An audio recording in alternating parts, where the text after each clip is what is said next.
The morning sun cast long shadows across the dusty fields of Fort Hood, Texas, as James Mercer walked the perimeter of his small ranch. At 62, his frame remained solid like the tanks he once commanded, though time had etched deep lines into his weathered face. 20 years of military service followed by a decade of self-imposed isolation had left Iron Jim Mercer a living relic of America's recent wars. Jim paused by the fence line, his calloused hands resting on the weathered wood as he gazed toward the distant military base. The sound of training exercises echoed across the valley, the distinctive rumble of Abrams tanks unmistakable to his trained ear. Some mornings he could close his eyes and transport himself back to the commander's seat, feel the vibration beneath him, smell the diesel and gun oil that had been his constant companions for 2 decades. His solitude was interrupted by the shrill ring of his landline phone. Jim rarely received calls anymore, his social circle having shrunk to a handful of former soldiers who occasionally checked in. He considered ignoring it, but something told him to answer. "Mercer," he answered, voice gruff from disuse. "Captain James Mercer, this is Kyle Harrison from Combat Archives. I'm a producer for the YouTube channel." Jim's jaw tightened. Combat Archives was a popular military channel that had exploded in viewership over the past few years. They specialized in analyzing military tactics in movies and comparing them to real-world combat scenarios. Jim had stumbled across their videos occasionally when his internet searches led him down rabbit holes of military history. "Not interested in whatever you're selling," Jim replied, preparing to hang up. "Sir, please, just 5 minutes of your time." Kyle's voice carried an urgency that made Jim pause. "We're putting together a special series on tank warfare in films versus reality. Your name came up repeatedly as one of the most respected tank commanders from both Iraq and Afghanistan." Jim let out a short, humorless laugh. "There are plenty of tank commanders out there willing to talk. Try the VFW. We've spoken to others, but none with your specific experience. The Battle of Fallujah, Operation Phantom Fury, the push through the Sunni Triangle. Your unit's actions are studied at West Point, sir." Jim felt the familiar tightening in his chest that always accompanied mentions of those battles, particularly Fallujah. The memories came in flashes, the street-to-street fighting, the thunder of the 120mm main gun in urban confines, the radio chatter growing increasingly desperate as the situation deteriorated. "That's ancient history," Jim said flatly, though his heart rate had accelerated. "I don't do interviews, and I sure as hell don't critique Hollywood fantasy battles." There was a pause on the line before Kyle continued, his voice softer now. "Captain Mercer, I understand your reluctance, but there's something else you should know. Colonel William Armstrong specifically requested you for this project." Jim's breath caught. "Steel Bill? What's he got to do with this?" "He's been consulting with us on the series. He—" Kyle hesitated. "Sir, Colonel Armstrong is battling stage 4 pancreatic cancer. His prognosis isn't good, 6 months at best." Jim closed his eyes, the news hitting him like a physical blow. William Steel Bill Armstrong had been his commanding officer, mentor, and eventually friend through some of the most intense fighting in Iraq. A legend in armored warfare circles, Armstrong had led from the front, taking the same risks as the men under his command. After retirement, they had kept in sporadic contact through Christmas cards and occasional phone calls. But Jim had withdrawn from almost everyone after the incident. "I'm sorry to hear that," Jim managed, his voice rougher than before. "The Colonel sees this project as a kind of legacy, sir, a way to pass on the knowledge of real tank warfare to future generations, to set the record straight on what it's really like inside those steel beasts. He specifically asked for you to cover the tank battle segments." Jim remained silent, staring across his property toward the military base in the distance. The sound of tanks on the training ground seemed to grow louder, as if calling to him. "I don't know," Jim finally said, the refusal not coming as firmly as he intended. "Just one meeting, sir, in person with Colonel Armstrong. If you still want no part of it afterward, we'll respect that decision." Jim's hand tightened on the phone. The thought of facing Bill again, seeing the strong man he remembered diminished by cancer, was almost unbearable. Yet the pull of loyalty to his former commander was stronger than his desire for isolation. "Where and when?" he asked, already knowing he'd regret the decision. "Los Angeles next Thursday. We'll cover all expenses, of course." "I'll drive myself," Jim said firmly. The thought of airport security and crowded planes made his skin crawl. "Text me the address. I'm not promising anything beyond showing up." "Understood, sir. Thank you. This means a lot to the Colonel." After hanging up, Jim stood motionless on his porch, the morning sun now fully above the horizon. For the first time in years, the predictable rhythm of his days would be interrupted. The carefully constructed walls he had built around his memories would be tested. Jim walked slowly to the barn behind his house. Inside, past the standard farm equipment and workbenches, stood a locked door.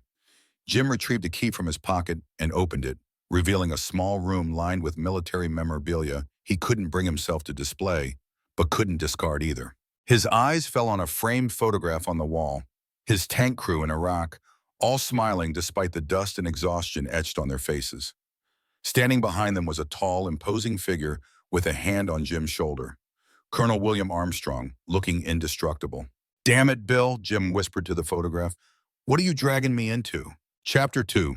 The team assembles. The Los Angeles traffic was worse than Jim remembered. His old Ford pickup seemed out of place among the sleek, electric vehicles and luxury cars. The GPS directed him to a modern office building in Culver City, home to numerous production companies and studios. The Combat Archives offices occupied half of the fourth floor. The reception area featured framed posters of famous war films alongside historical combat photographs, creating an unsettling juxtaposition of Hollywood fantasy and bloody reality. "Captain Mercer?" A young man approached, hand extended. "Kyle Harrison, thank you so much for coming." Jim sized up Kyle quickly, an old habit from assessing new recruits. Mid-20s, trim but not military fit, with the eager energy of someone passionate about their work. His handshake was firm, which Jim noted with grudging approval. "The colonel isn't here yet," Kyle explained, leading Jim through the office. "His treatment schedule sometimes shifts, but the rest of our expert panel has arrived. We thought everyone could get acquainted before we discuss the project specifics." Jim followed Kyle into a conference room where 4 people were engaged in conversation around a table laden with coffee and pastries. They looked up as he entered, and Jim immediately sensed a shared quality among them. These weren't actors or typical media types. They carried themselves with the unmistakable bearing of veterans. "Everyone, this is Captain James Mercer," Kyle announced. "Captain, meet your fellow experts." A woman with short salt and pepper hair stood first. Rachel Miller, former Army combat medic, served in Iraq 2004 to 2008. "Now I patch up civilians instead of soldiers." Her smile was warm, but Jim caught a flicker of recognition in her eyes that made him uneasy. "Marcus Reynolds," said a lean, weathered man with watchful eyes that seemed to catalog every detail of the room. "Delta Force, specialized in long-range reconnaissance and sniper operations." "Sam Carter," offered an older man with a firm handshake and confident bearing. "Flew Blackhawks for 18 years, mainly search and rescue, pulled a lot of boys out of bad situations." He looked directly at Jim, "including tank crews." The last man was younger than the others, with an intense energy about him. "Drew Garrison, Navy EOD, spent most of my time in Afghanistan playing the world's worst game of operation with IEDs." Jim nodded to each of them, uncomfortable with being the center of attention. Jim Mercer, tanks, Iraq and Afghanistan. He didn't elaborate further, and the others seemed to respect his brevity. "Please, help yourself to coffee," Kyle said, gesturing to the spread on the table. "Colonel Armstrong should be joining us shortly." As the group settled into seats, Jim found himself beside Rachel Miller. She leaned closer while the others chatted. "3rd Infantry Division, right?" she asked quietly. "I thought I recognized your name." Jim stiffened. "That's right.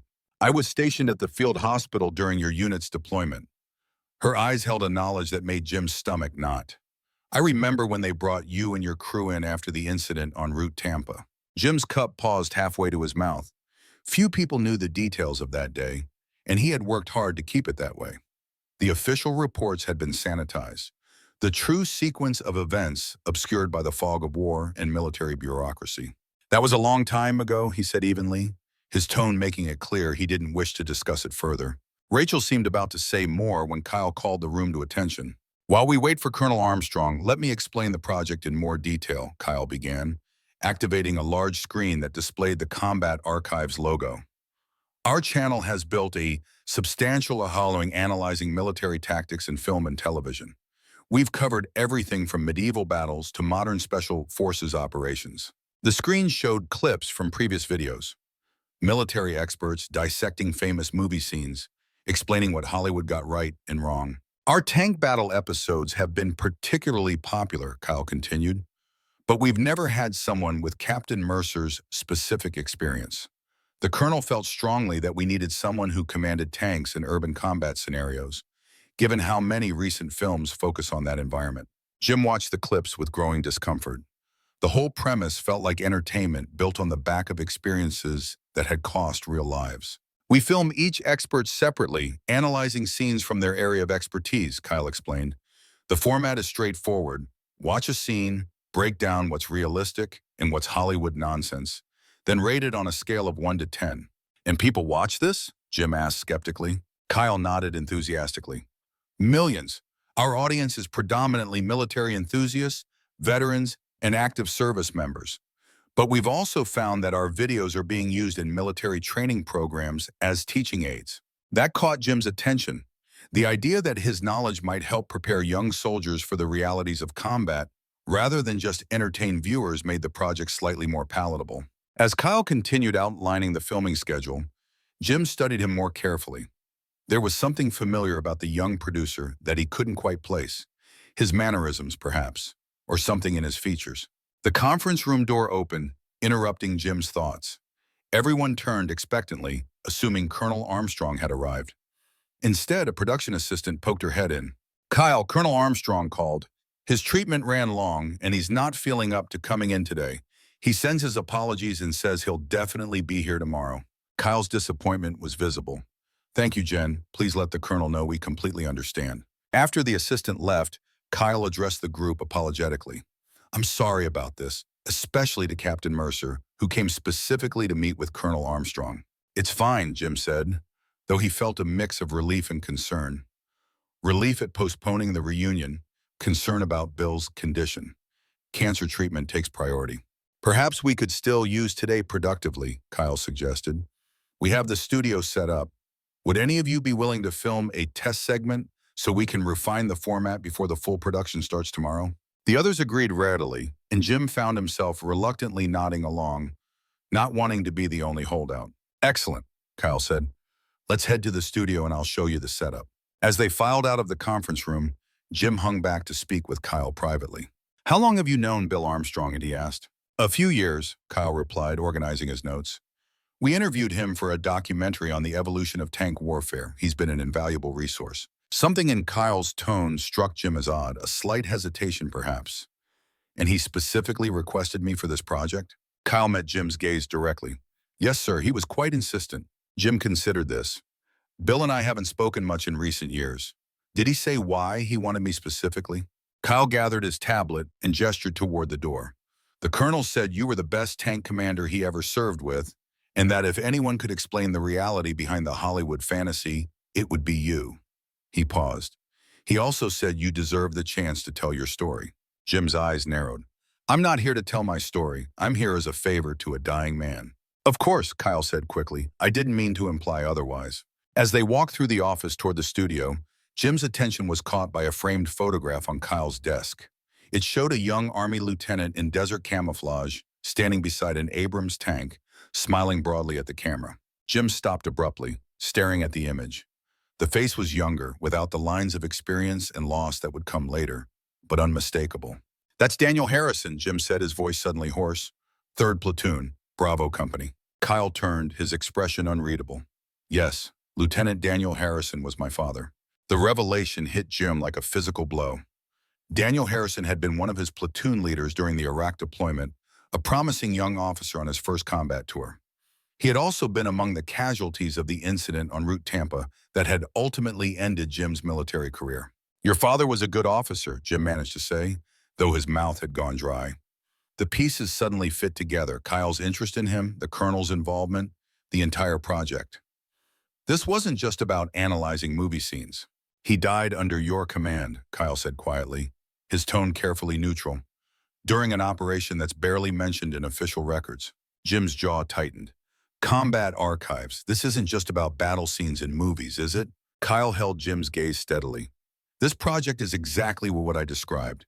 Analyzing tank battles in film and comparing them to reality. The colonel believes in its educational value." "And your involvement? Is this professional or personal?" "Both," Kyle admitted after a moment. "I grew up without a father, Captain Mercer. All I have are secondhand stories and a few photographs. When I started researching military history professionally, I naturally became interested in the circumstances of his death. The official reports leave much to be desired. Jim felt trapped, a sensation he hadn't experienced since the claustrophobic urban streets of Fallujah. He had spent years avoiding this very conversation, and now found himself ambushed by it. If you're looking for some dramatic confession or revelation about what happened that day, you are going to be disappointed, Jim said coldly. War is chaos. Men die. The reports may be sanitized, but they're not fiction. I'm not accusing you of anything, Kyle said, raising his hand slightly in a placating gesture. My father chose to serve. He knew the risks. But I do believe there's more to what happened than what's in the official record. Colonel Armstrong seemed to think so too. Before Jim could respond, the door to the studio opened and Rachel poked her head out. Everything okay out here? The others are waiting. Fine, Jim said tersely, just getting some background on the project. As they entered the studio, Jim's mind raced. He had come to Los Angeles as a favor to a dying friend, only to find himself facing the son of a man who had died under his command, seeking answers Jim had spent years avoiding. Whatever this project was truly about, Jim now understood it was far more complicated than analyzing fictional tank battles. He was being drawn back into the real battle he had been running from for years, and he wasn't sure he had the strength to face it. Chapter 3, Facing the Past. The studio was smaller than Jim expected, a converted office space rather than a traditional television set. A comfortable chair faced a large screen, with cameras positioned to capture both the experts' reactions to the film clips and their subsequent analysis.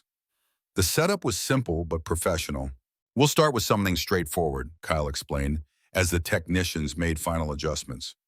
Basic training scenes from various military films, just to get everyone comfortable with the format before we move to the more specialized segments. Jim took his place in the chair, feeling strangely vulnerable under the lights. It had been years since he had been the center of attention like this. The other experts watched from behind the cameras, having agreed that observing each other's sessions might help them refine their own approaches. Ready when you are, Captain Mercer, called the director, a middle-aged woman named Susan who had been introduced as a veteran documentary filmmaker. The screen lit up with a scene from Full Metal Jacket, showing drill instructor Gunnery Sergeant Hartman berating new recruits. Jim watched with detached interest, having seen the film multiple times over the years. When the clip ended, Susan prompted him. So, Captain, how realistic is this depiction of military basic training? Jim cleared his throat, momentarily unsure how to begin. The film gets the intensity right, but exaggerates for dramatic effect.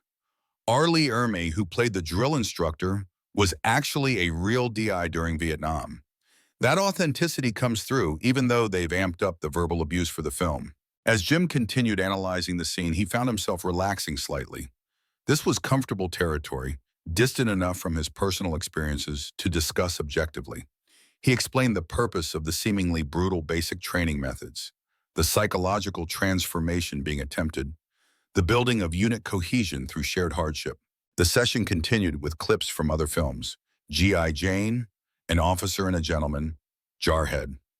Jim assessed each with the precision of someone who had lived the military experience, not just studied it.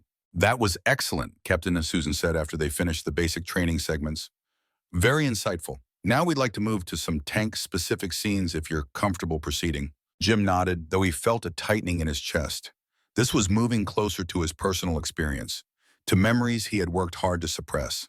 The screen showed a clip from Fury, the 2014 film starring Brad Pitt as a Sherman tank commander in World War II.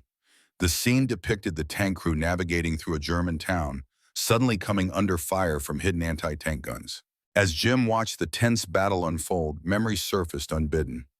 Not of World War II, which he knew only from books and his grandfather's rare stories, but of his own experiences commanding an Abrams through the narrow streets of Fallujah.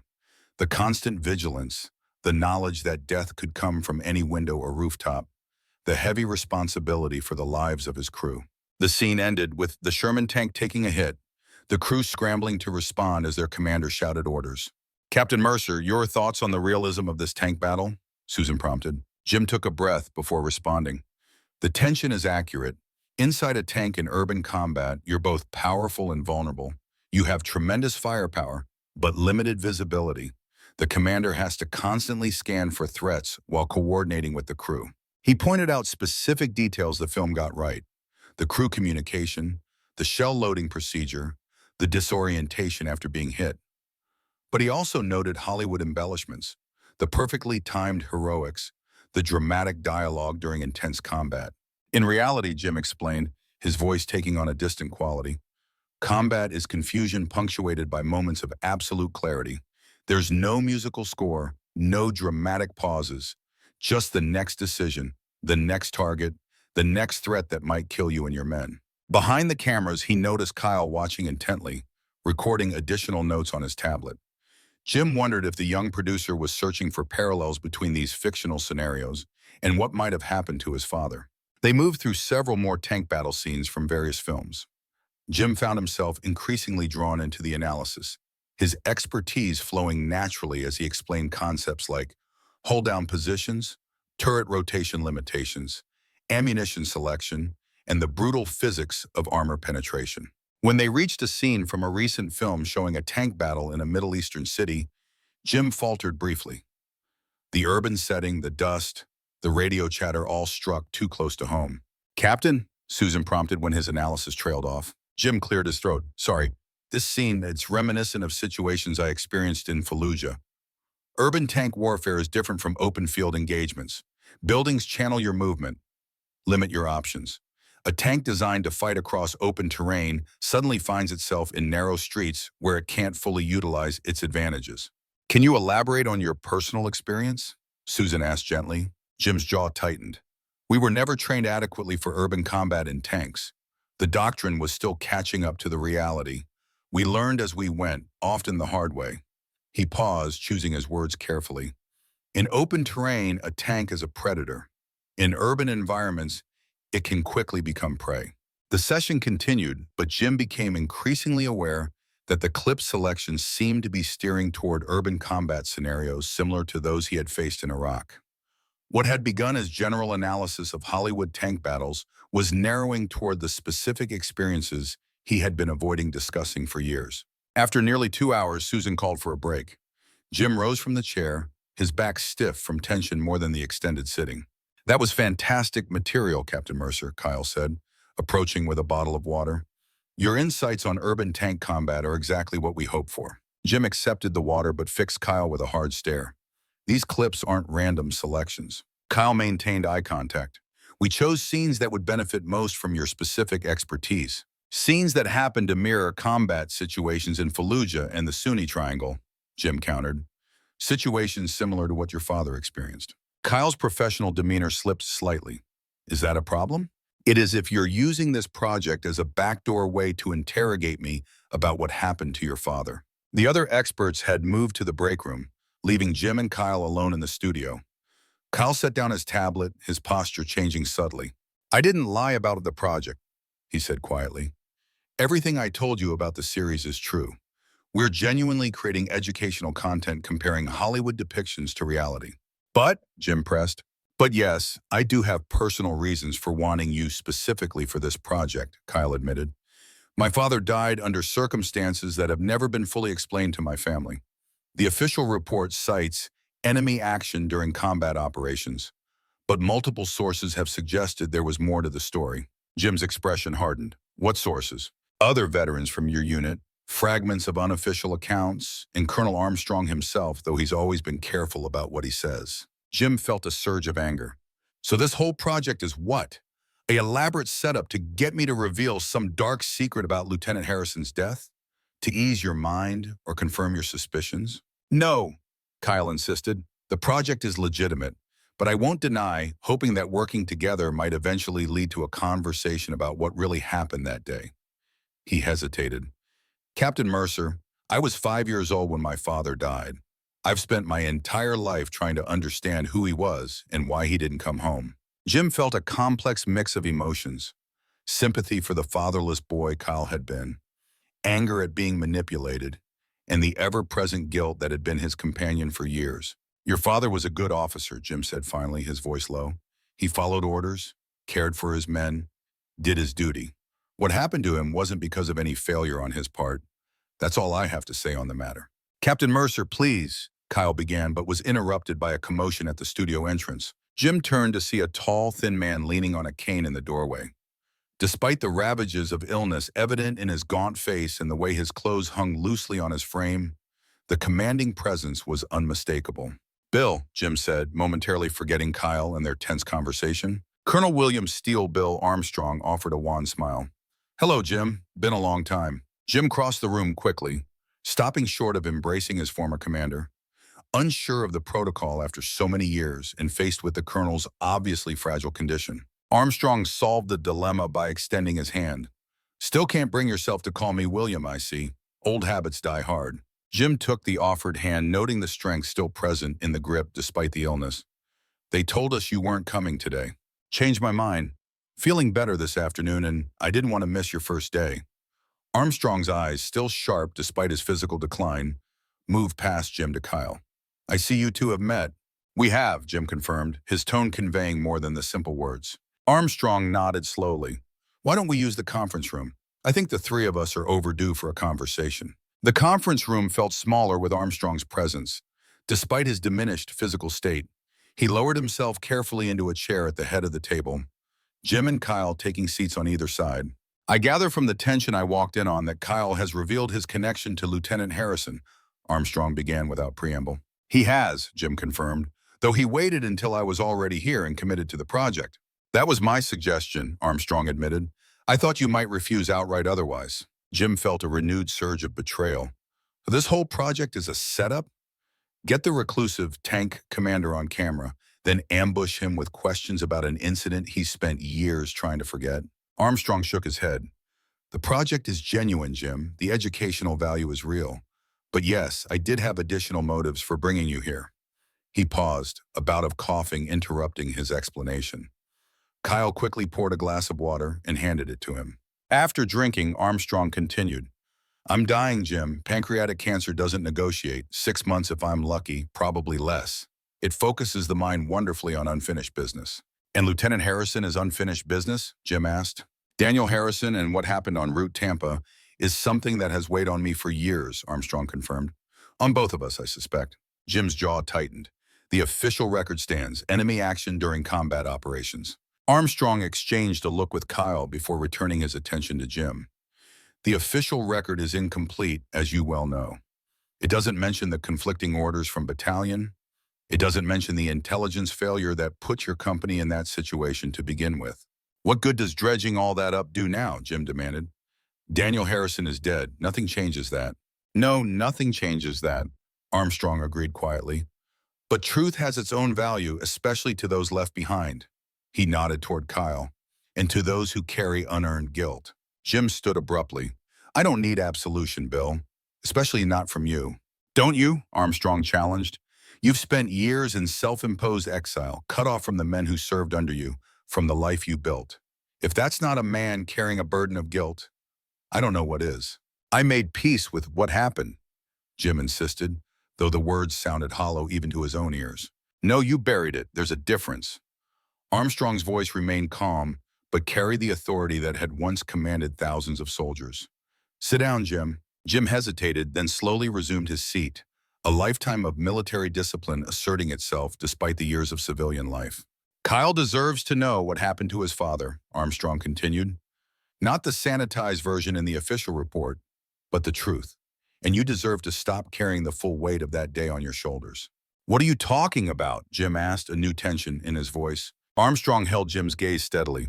"I'm talking about the fact that you've spent years blaming yourself for a decision that wasn't yours to make. The order to advance down Route Tampa came from battalion, specifically from me."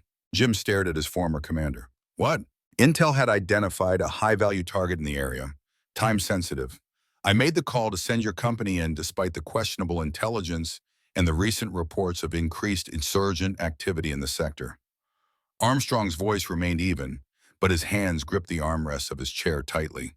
"When things went wrong, the official report was sanitized to protect the chain of command, standard operating procedure in those days. The blame was left intentionally ambiguous, allowing it to settle on the ground commander. You." Jim struggled to process this revelation. For years, he had carried the weight of that decision. the guilt for the lives lost, including Daniel Harrison's. The possibility that the critical order had come from above, rather than from his own judgment, had never been acknowledged in any official capacity. "Why are you telling me this now?" Jim asked, his voice barely above a whisper. "Because I'm out of time," Armstrong replied simply. "And because Kyle has spent years researching what happened to his father, getting closer to the truth. I'd rather he hear it directly from those who were there than piece it together from fragmented accounts and redacted reports." Jim turned to Kyle, seeing the younger man with new eyes. Not just a manipulative producer with a hidden agenda, but a son seeking closure about his father's death. The anger he had felt earlier dissolved, replaced by a complex mixture of empathy and his own need for resolution. "What do you want to know?" Jim asked Kyle quietly. "Everything," Kyle replied. "What my father was like in combat, the mission you were on, how he died. I've lived with fragments and official platitudes my whole life. I just want the unvarnished truth." Jim looked to Armstrong, who nodded encouragement. "It's time, Jim, for both of you, and perhaps for me as well." Jim took a deep breath. The walls he had built around those memories began to crack, scenes from that fateful day seeping through the fissures in his carefully constructed defenses. "Your father was a natural leader," Jim began, his voice finding strength in the telling. "His men would have followed him anywhere. On his first combat deployment, he showed more poise than officers with twice his experience." As Jim spoke, recounting the events leading up to that day on Route Tampa, he felt a weight begin to shift within him. Not lifting entirely, but changing position, becoming somehow more bearable.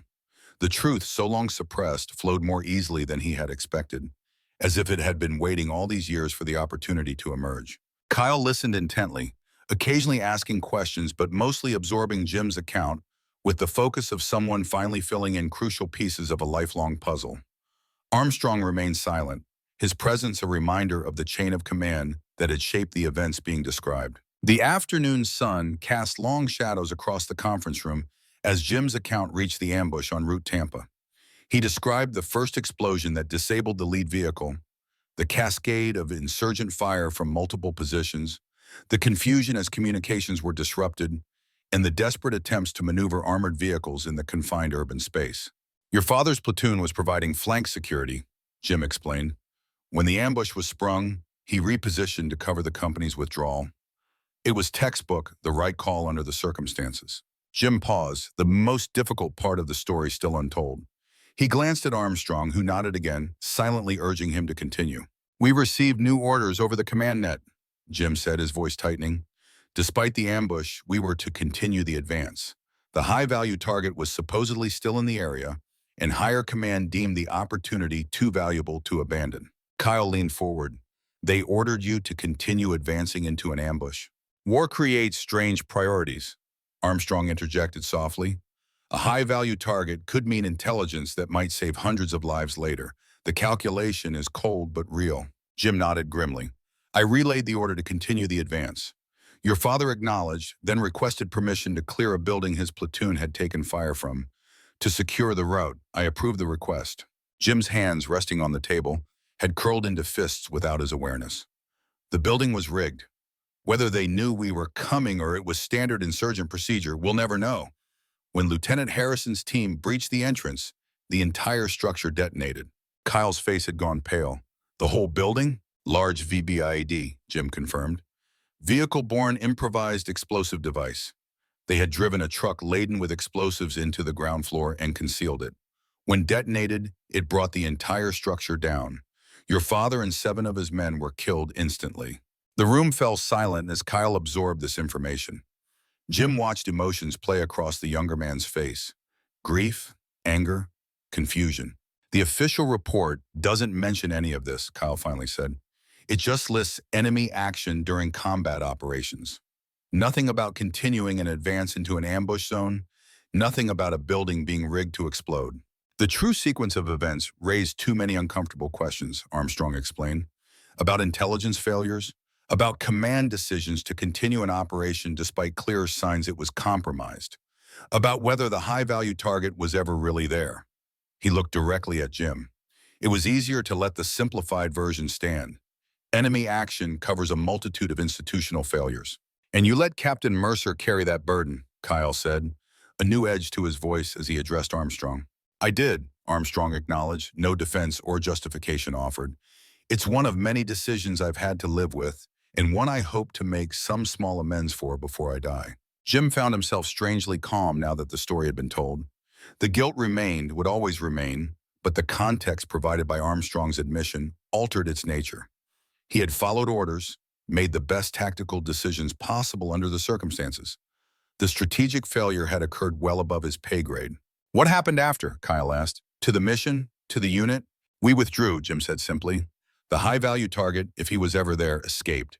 The company was pulled back for refit and replacement personnel. 3 weeks later, we were back in the rotation, continuing operations. That's how it worked. And you? Kyle pressed. The record shows you left the Army not long after. Jim hesitated. This part of the story was more personal, tied to his own journey rather than to Daniel Harrison's fate. I completed that deployment, he said carefully. But the incident affected me more than I acknowledged at the time. Combat stress, they call it now. When we returned stateside, I found I couldn't continue. The Army offered a medical retirement, and I took it. It was a simplified version of his own story, but it was all he was prepared to share for now. The nightmares, the hypervigilance, the inability to function in crowded spaces or handle sudden loud noises, the gradual withdrawal from colleagues and eventually friends. Those were chapters for another time, if ever. Armstrong watched Jim with knowing eyes but didn't press for more detail. Jim was one of the finest tank commanders I ever served with, he told Kyle. What happened on Route Tampa wasn't a reflection on his leadership or decision-making. Kyle nodded slowly, processing everything he had heard. Thank you, he said finally. Both of you. I've lived my whole life with questions about that day. Even painful answers are better than no answers at all. Jim felt a connection to Kyle that hadn't been there before. No longer just the son of a fallen officer or a producer with a hidden agenda, but someone shaped by the same event that had altered Jim's own life, albeit from a different perspective. What happens now, Jim asked, looking between Kyle and Armstrong. With the project, I mean. That's entirely up to you, Armstrong replied. The series has genuine value. Your expertise would contribute significantly to its educational impact. But if you choose to walk away after what's been revealed today, no one would blame you. Jim considered this. The project had been presented under false pretenses, or at least incomplete ones.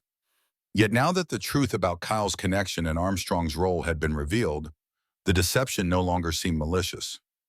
More importantly, the weight of secrecy he had carried for so long had been partially lifted through the telling.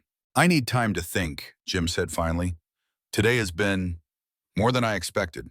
Of course, Kyle agreed quickly. We've already gotten valuable footage today. Take whatever time you need to consider continuing. Armstrong nodded his approval. The project will proceed with or without you, Jim. But I hope you'll stay, not just for the series, but because I think you might find some healing in the process. God knows I'm looking for some myself in the time I have left. As Jim drove back to his hotel in the evening Los Angeles traffic, his mind churned with the day's revelations.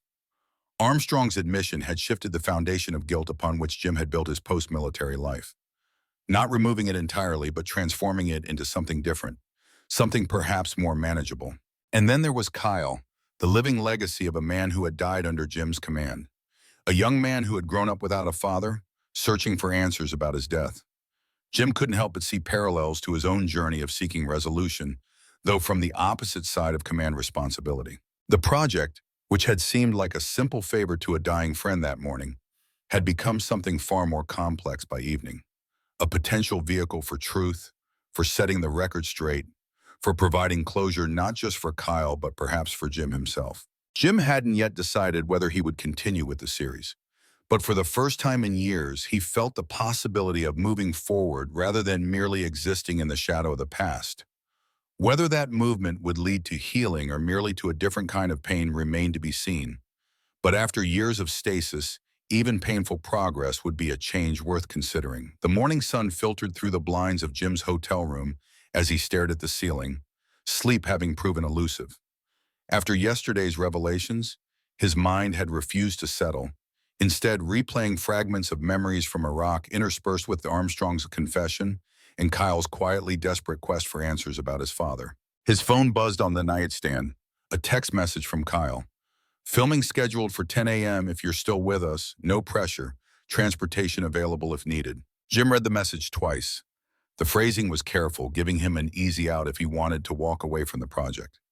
Part of him was tempted to do exactly that, to drive back to Fort Hood and retreat into the isolation he had crafted for himself over the years. Yet something had shifted yesterday. Armstrong's admission about the order to advance down Route Tampa had altered Jim's perspective on his own role in the tragedy.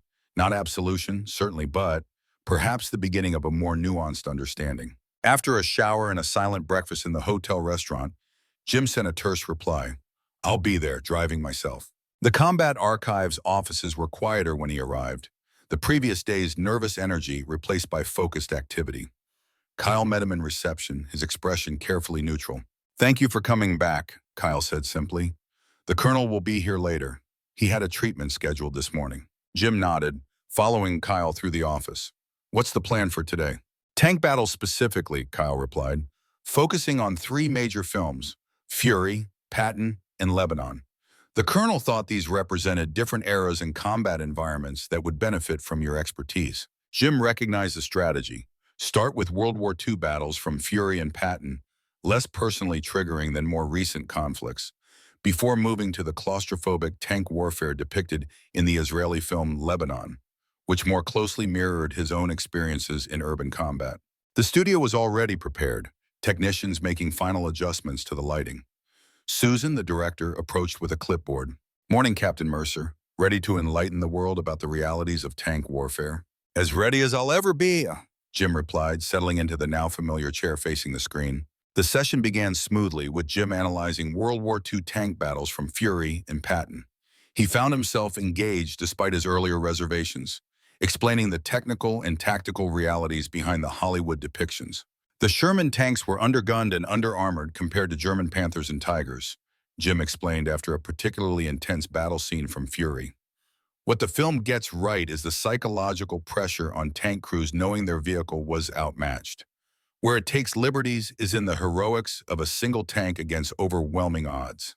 In reality, American armor relied on numerical superiority and air support, not Hollywood-style last stands. As the morning progressed, Jim found himself drawing on knowledge accumulated over decades of military service and personal study. Though his direct experience was with modern Abrams tanks, he had extensively studied armored warfare history throughout his career. During a brief break, Jim noticed the other military experts watching from behind the cameras, apparently finding his commentary more engaging than whatever else they had been scheduled to do that morning. "You're a natural teacher," Rachel commented, handing him a bottle of water.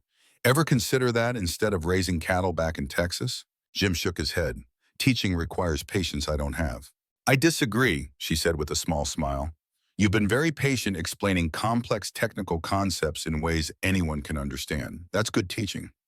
Before Jim could respond, Kyle approached with a tablet. "Captain Mercer, I wanted to show you something. Viewer comments are already coming in from yesterday's segments we posted online." He handed Jim the tablet, open to the Combat Archives YouTube channel. The previous day's basic training analysis had already accumulated thousands of views and hundreds of comments. Jim scrolled through them, surprised by the overwhelmingly positive response. "Your breakdown of the psychological aspects of basic training was spot on, sir. Currently a drill sergeant at Fort Jackson, and I wish I could explain it this clearly to civilians who ask what we do and why. Finally, someone who explains the reason behind the seeming brutality of boot camp instead of just saying, 'That's how it is.' Great perspective from someone who's obviously lived it. Can we get more from this tank commander guy? His analysis is the most straightforward and bullshit-free I've heard. No Hollywood glorification, no unnecessary cynicism, just reality." Jim handed the tablet back, oddly affected by the responses. "People actually care about this stuff?" Kyle nodded enthusiastically. "More than you might think. There's a hunger for authenticity about military experiences, especially from people who aren't pushing an agenda or glorifying war, just explaining the realities." The afternoon session shifted to more recent tank warfare, including scenes from Lebanon, the claustrophobic Israeli film set almost entirely inside a tank during the 1982 Lebanon War. "This film captures something essential about tank combat that most miss," Jim explained. "The confined space, the limited visibility, the dependence on each crew member performing their role perfectly. A tank is simultaneously a fortress and a trap, protection from outside threats, but also a potential coffin if things go wrong. As he spoke, Jim found memories of his own experiences in Iraq becoming more vivid, yet somehow more manageable.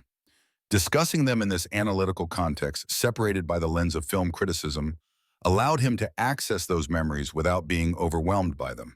In urban combat, a tank commander's greatest challenge is situational awareness, Jim continued. You're constantly scanning using every available sensor, relying on infantry support to watch your blind spots, knowing that a single RPG from a rooftop or alley can end everything. Behind the cameras, Kyle was taking more extensive notes than the production strictly required. Jim recognized that the young man was absorbing information that might help him understand what his father had experienced in those final days. The session concluded with Jim's analysis of a particularly realistic tank battle from a recent film depicting Middle Eastern conflict. As the lights came up, Susan beamed with satisfaction. That was exceptional material, Captain. Your insights bring a depth that's going to set this series apart. Jim nodded acknowledgement, feeling unusually drained yet satisfied. The experience was proving cathartic in ways he hadn't anticipated. As the crew began packing up equipment, Jim noticed Kyle in intense conversation with one of the production assistants. The young producer's expression shifted from surprise to concern before he excused himself and hurried over to Jim. Captain Mercer, something's come up. A viewer contacted us through our website after seeing yesterday's segments. He claims to have information about the incident on Route Tampa. Jim tensed immediately. What kind of information? He says he was there, not with our forces, but... Kyle hesitated. He claims he was part of the insurgent force that ambushed your company. Jim stared at Kyle, momentarily speechless. That's impossible. Why would an insurgent reach out to a YouTube channel? He's not in Iraq anymore. According to his message, he's been living in the United States since 2008, Chicago specifically. Jim's mind raced. The idea that one of the fighters who had participated in the ambush that killed Daniel Harrison and others from his company might be living in America, watching YouTube videos, and recognizing Jim was almost unfathomable. Could be a hoax, Jim said finally. Someone looking for attention. Possibly, Kyle acknowledged, but he included details about the ambush that aren't in any publicly available reports. Specific locations, tactics used, even mentioned a distinctive marking on one of the vehicles in your company. Jim's jaw tightened. What does he want? To talk. He says there are aspects of what happened that day that American forces never knew. Context that might help explain why things unfolded as they did. Kyle watched Jim carefully. I wanted to tell you immediately rather than pursuing this on my own. It's your call whether we respond at all. Jim paced the now empty studio, conflicted emotions warring within him. The thought of facing someone who had potentially killed his soldiers was almost unbearable. Yet the possibility of learning more about that day, of filling in gaps that had haunted him for years, was undeniably compelling. Have you told Armstrong about this? He asked finally. Not yet. I came to you first out of respect. Jim appreciated the gesture. Let me think about it overnight. This isn't a decision I can make standing here. Kyle nodded. Of course. For what it's worth, this isn't something I anticipated when starting this project. I'm as surprised as you are. As Jim drove back to his hotel, his mind filled with fragmented images from Route Tampa. The initial explosion that disabled the lead vehicle. The radio chatter becoming increasingly frantic. The sight of Lieutenant Harrison's platoon moving to secure the building that would become his tomb. And through it all, the faceless insurgents who had orchestrated the ambush. Enemies Jim had never seen clearly, only their effects. The possibility of putting a human face to that enemy, of hearing their perspective on a day that had altered his life forever, was as disturbing as it was fascinating. That evening, Jim's hotel room phone rang. The display showed the call came from the hotel lobby. Captain Mercer, William Armstrong. I thought we might have dinner if you're free. The hotel restaurant is supposed to be decent. 20 minutes later, Jim sat across from his former commander in a quiet corner of the hotel restaurant. Armstrong looked better than he had the previous day, though still alarmingly thin. The effects of cancer treatment were evident in his pallor and the careful way he moved, but his eyes remained sharp and focused. Kyle told me about the message from the Iraqi, Armstrong said after they had ordered. Quite a development. If it's legitimate, Jim replied. Could easily be someone playing games. Armstrong nodded. True, but Kyle said he provided details that suggested insider knowledge of the ambush. That still doesn't mean his offer to talk is genuine. Could be someone looking to cause more pain or seeking some perverted form of celebrity. All possible, Armstrong agreed. The question is whether the potential value of what he might share outweighs the risk of it being a hoax or something malicious. Jim studied his former commander. What would you do? Armstrong considered the question carefully. In my current situation, I'd want all the information I could get before time runs out. But that's my perspective as a dying man with unresolved business. He smiled thinly. Your circumstances are different. Are they? You're not the only one haunted by that day. Armstrong nodded in acknowledgement. Then perhaps the question becomes, which would you regret more? Speaking with this man and potentially being disappointed or passing on the opportunity and never knowing what he might have shared? Jim recognized the wisdom in the question. It cut to the heart of his hesitation. I'll think about it. Their food arrived and the conversation shifted to lighter topics. Armstrong shared stories from his post-military career and asked about Jim's life in Texas. For a time, it almost felt like old days. Two soldiers sharing a meal and conversation, the weight of command temporarily set aside. As they finished their meals, Armstrong leaned back in his chair, studying Jim with a thoughtful expression. You know, watching you today on the monitors, explaining tank warfare to the camera, I saw glimpses of the officer I remember. Confident, authoritative, passionate about the subject matter. Just talking about tanks, Jim deflected. Not the same as commanding men in combat. No, but it reminded me of how you used to train your platoon leaders, breaking down complex tactics into understandable components. Armstrong paused. You were always a natural teacher, whether you recognized it or not. Jim was struck by the echo of Rachel's earlier comment. The second time I've heard that today. Perhaps there's a message there, Armstrong suggested with a slight smile, about potential second careers. Jim shook his head. One day of talking to cameras doesn't qualify me to teach. Maybe not formally, but there are other ways to pass on knowledge. Armstrong gestured vaguely at the hotel around them. This project, for instance, sharing what you know with a broader audience. The conversation stayed with Jim long after they parted for the evening. The idea of teaching, of transforming his experiences into knowledge that might benefit others, was not something he had seriously considered. His focus since leaving the military had been on isolation, on containing his memories rather than sharing them. Yet over the past 2 days, the act of analyzing and explaining combat scenarios had proven unexpectedly satisfying.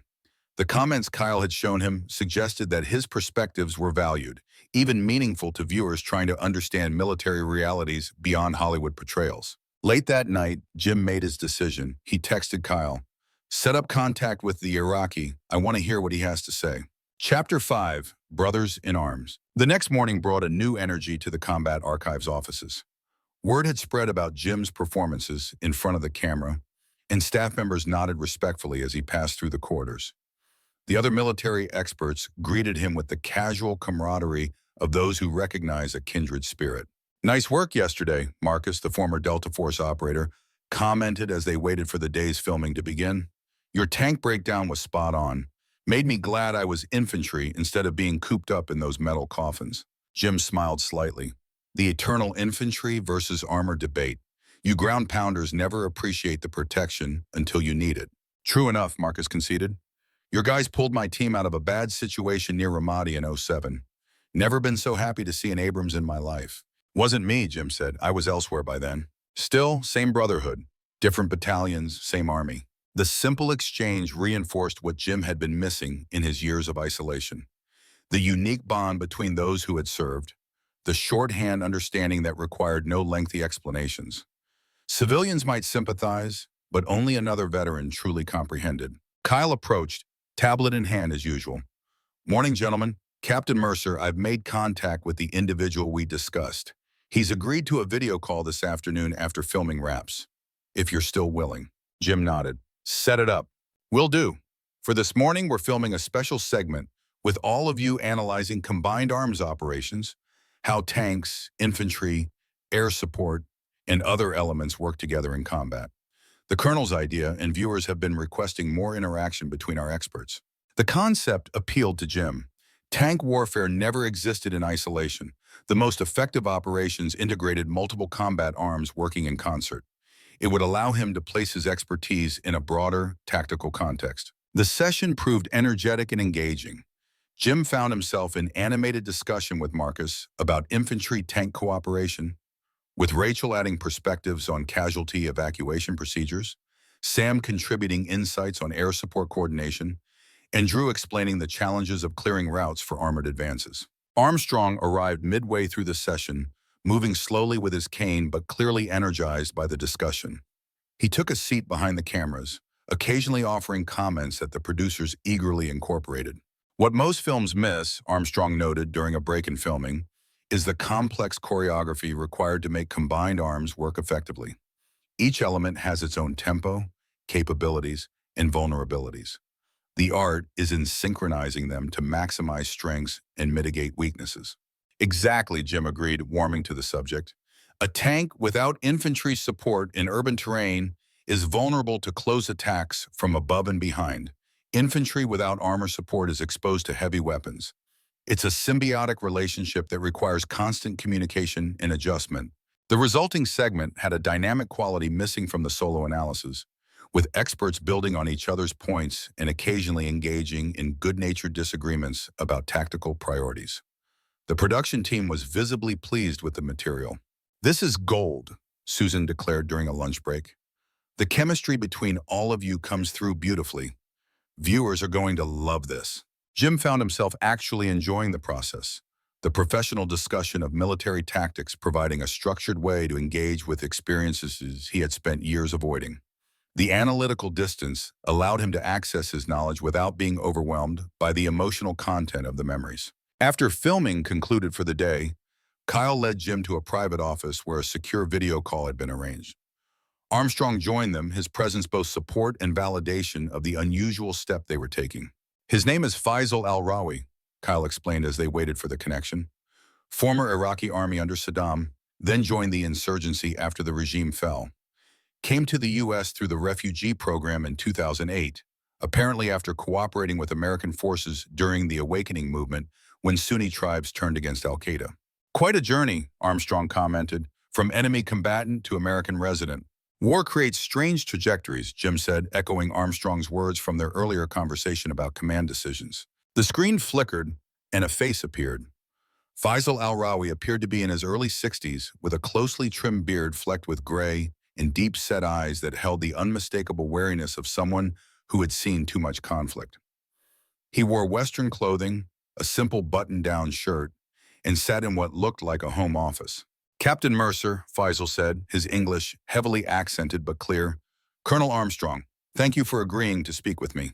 Jim studied the man carefully, searching for any hint of deception or malice.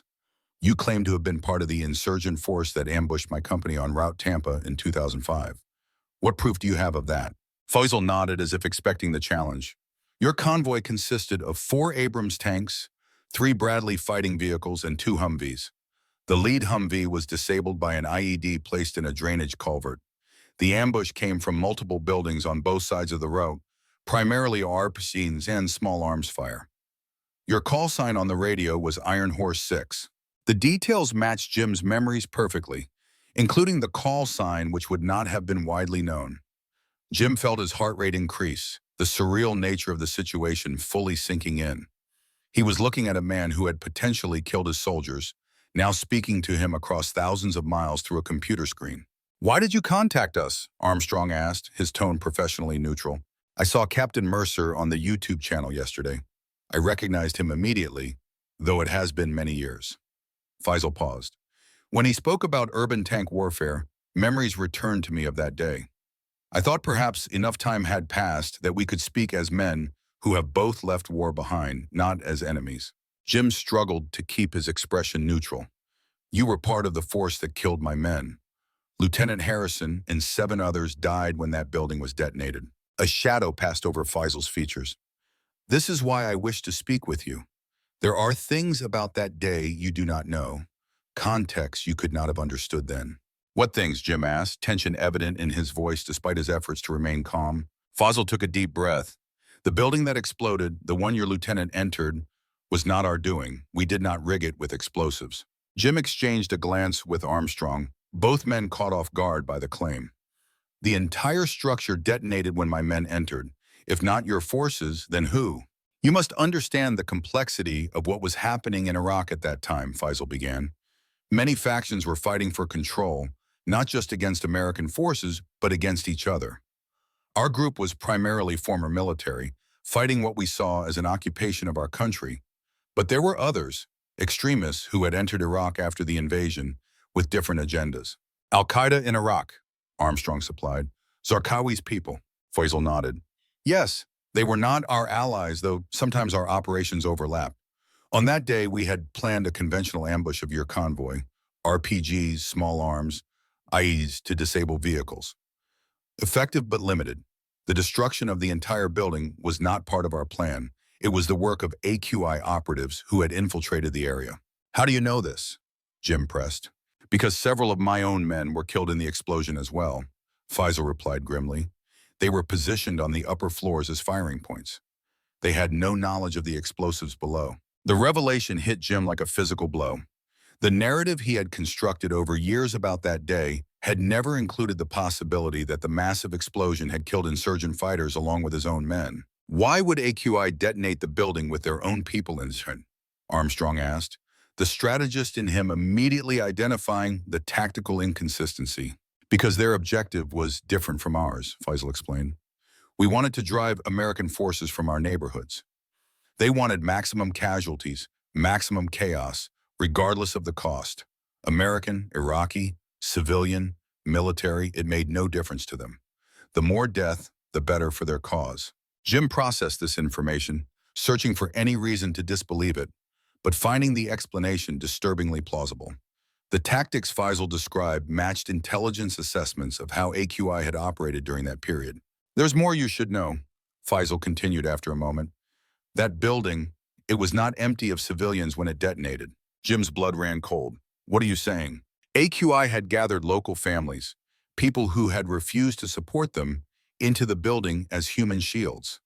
They knew American forces would hesitate to use heavy weapons if civilians were present.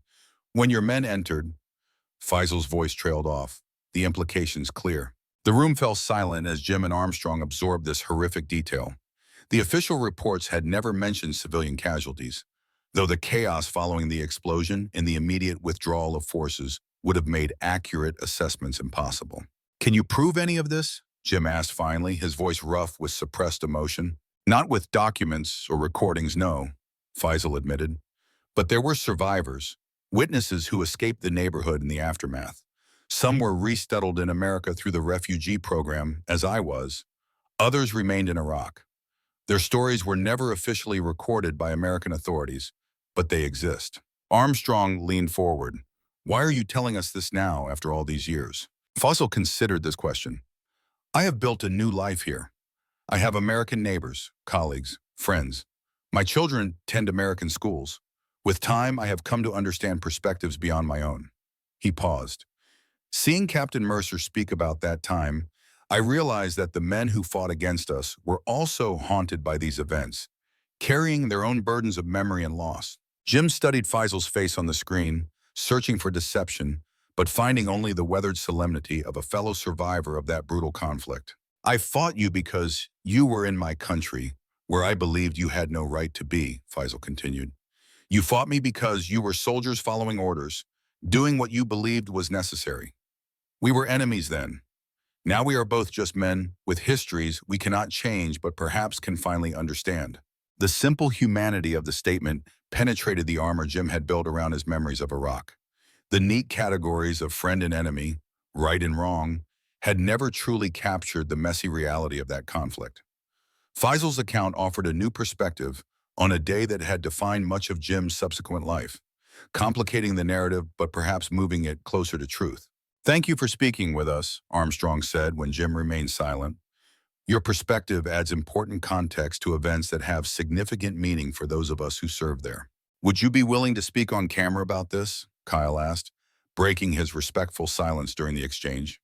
As part of our documentary series, Faisal hesitated. I would need to consider the implications carefully.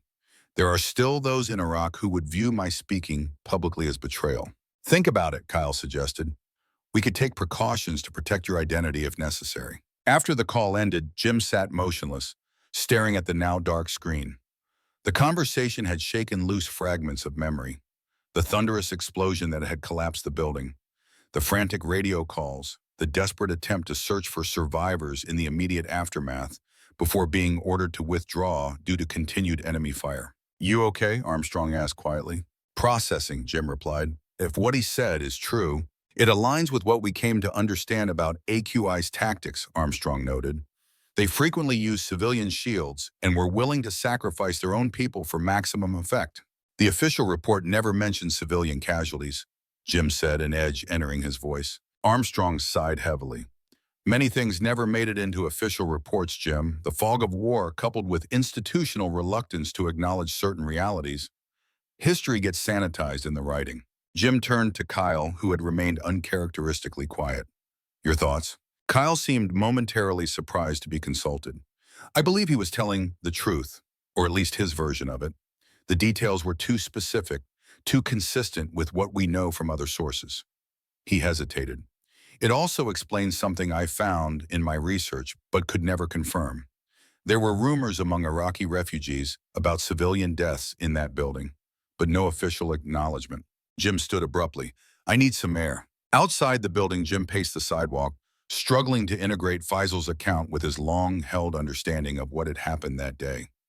If civilians had indeed been in that building, if they had died alongside his men and insurgent fighters in that explosion, the moral calculus of the entire operation shifted. Armstrong joined him after a few minutes, moving carefully with his cane.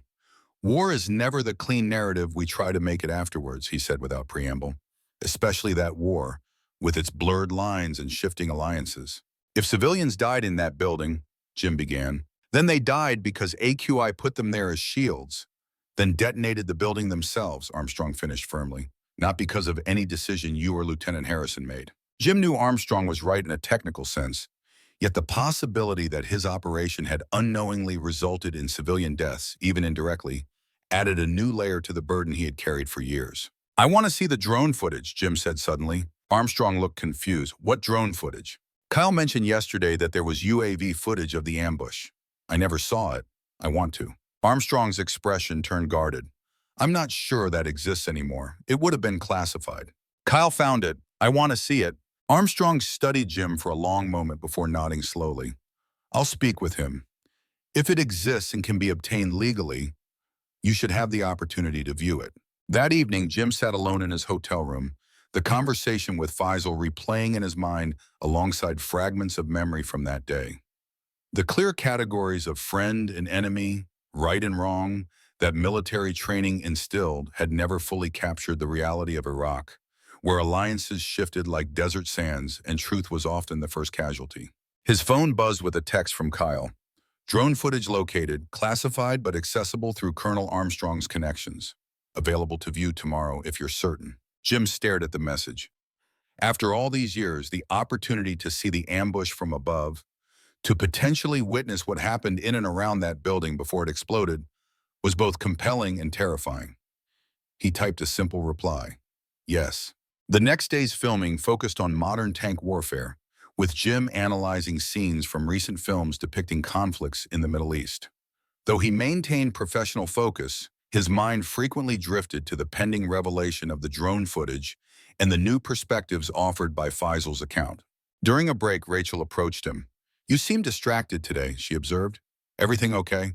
Jim hesitated, then decided that of all the experts, Rachel might best understand his conflict. She had been a combat medic, had seen the human cost of war up close. "I spoke with someone yesterday who was part of the insurgent force that ambushed my company in Iraq," he said quietly. "The incident where Lieutenant Harrison, Kyle's father, was killed." Rachel's eyes widened. "That's intense. How did that happen?" Jim explained briefly about Faisal reaching out after seeing the YouTube videos and his claims about AQI's role in the building explosion. "Do you believe him?" Rachel asked when he finished. "I'm not sure. His account is plausible, consistent with what we knew about AQI tactics, but confirming it after all these years." Jim shook his head. "And it matters to you," Rachel observed, "whether his account is true." "Of course it matters," Jim replied, more sharply than he intended.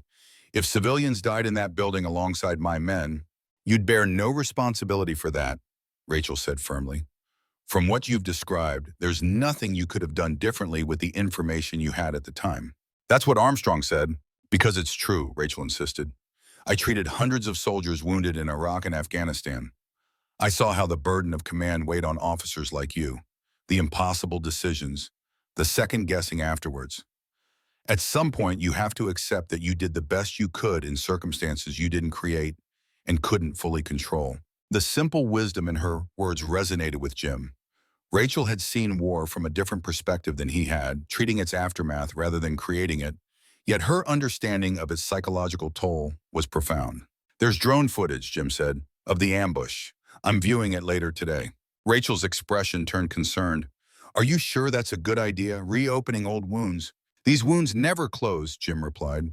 I've just been pretending they did. After filming concluded for the day, Jim met Kyle and Armstrong in a secure room that had been set up for viewing classified material. A computer not connected to any network sat on a table with 3 chairs arranged around it. This footage comes from a Predator drone that was conducting surveillance in the area during the ambush, Kyle explained. It was classified immediately afterward and has remained so, though the level of classification has been reduced over time. Colonel Armstrong was able to arrange temporary access through his Pentagon contacts. Armstrong nodded gravely. I want to emphasize that this material cannot be discussed publicly or included in the documentary. Our viewing is approved for personal closure only. Jim understood the parameters. Drone footage from Iraq remains sensitive, especially in any that might show civilian casualties or other politically problematic content. The drone was already conducting surveillance in the sector when your company moved down Route Tampa, Kyle continued, queuing up the video. It captured most of the engagement, including the building explosion. The footage began playing, showing the black and white aerial perspective, characteristic of military drone feeds. The timestamp indicated it was from the morning of the ambush, about 20 minutes before Jim's company entered the area. The urban landscape appeared strangely peaceful from above. The narrow streets and clustered buildings of the Iraqi neighborhood reduced to geometric patterns.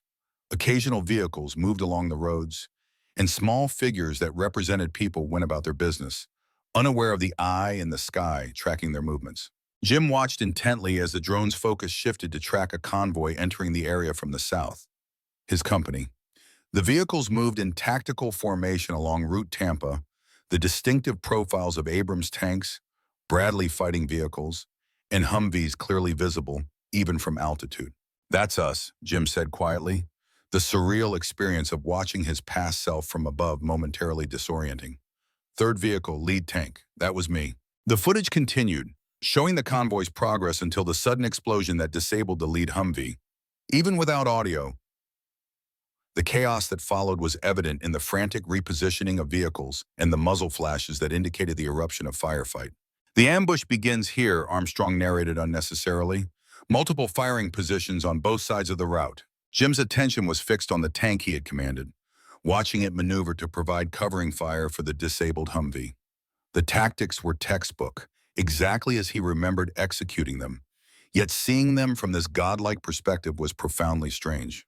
There's Lieutenant Harrison's platoon, Kyle said, pointing to a group of infantry dismounting from a Bradley and moving toward buildings on the right side of the road. His voice held remarkable steadiness, considering he was watching his father's final moments. Jim watched as Harrison's men approached the fateful building, taking up positions to breach the entrance. Another group of soldiers provided covering fire from nearby positions. Watch the building, Armstrong said quietly. The drone's camera had pulled back to capture a wider view of the engagement. From this perspective, something became visible that would have been impossible to detect from ground level.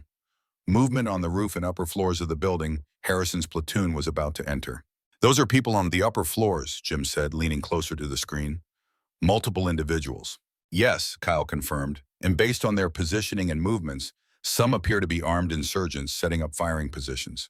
Consistent with Faisal's account, Armstrong noted, his men positioning on upper floors. Jim watched with growing tension as Harrison's team breached the building entrance. For a moment, nothing happened. Then a massive explosion bloomed on the screen, the entire structure collapsing in a cloud of dust and debris. The shockwave visibly impacted nearby buildings and sent soldiers flying backward. My God, Jim whispered. The drone operator had immediately zoomed in on the explosion site, capturing the aftermath in clinical detail. Where the building had stood was now a massive pile of rubble. American forces scrambled to regroup, some moving toward the destruction to search for survivors, while others maintained defensive positions against continuing insurgent fire. Pause it, Jim requested, his voice strained. Kyle stopped the footage, freezing the image of the devastation. "Those people on the upper floors," Jim said. "Can we go back and get a better look at them?" Kyle rewound the footage to before the explosion, then used digital enhancement to zoom in on the figures visible on the upper floors. The resolution was limited, but enough to distinguish between armed men in positions consistent with insurgent fighters and others who appeared to be civilians, including what looked like women and children. Faisal was telling the truth, Jim said, the realization hitting him with physical force. There were civilians in that building, and insurgents on the upper floors who couldn't have known about the explosives below. AQI's handiwork, Armstrong confirmed grimly, using both local civilians and rival insurgents as expendable pieces in their game. They watched the remainder of the footage in silence. The final minutes showed the withdrawal of Jim's company under continuing fire, carrying their wounded and dead, including Lieutenant Harrison's body, retrieved from the edge of the blast zone. When the video ended, Jim sat motionless, processing what he had seen. The drone's eye view had confirmed crucial elements of Faisal's account, while providing a perspective on the battle that had been impossible from his commander's position on the ground. "I never knew about the civilians," Jim said finally, his voice rough. "There was nothing in the reports, no indication. The focus in the immediate aftermath was on our casualties in the tactical failure," Armstrong explained. "By the time anyone might have investigated civilian impacts, the area was considered too hostile for detailed assessment. Later, political considerations likely prevented any official acknowledgement." "Political considerations," Jim repeated bitterly. "You mean no one wanted the headline that American operations resulted in civilian deaths?" "That's part of it," Armstrong acknowledged. "But the reality shown in this footage is more complex.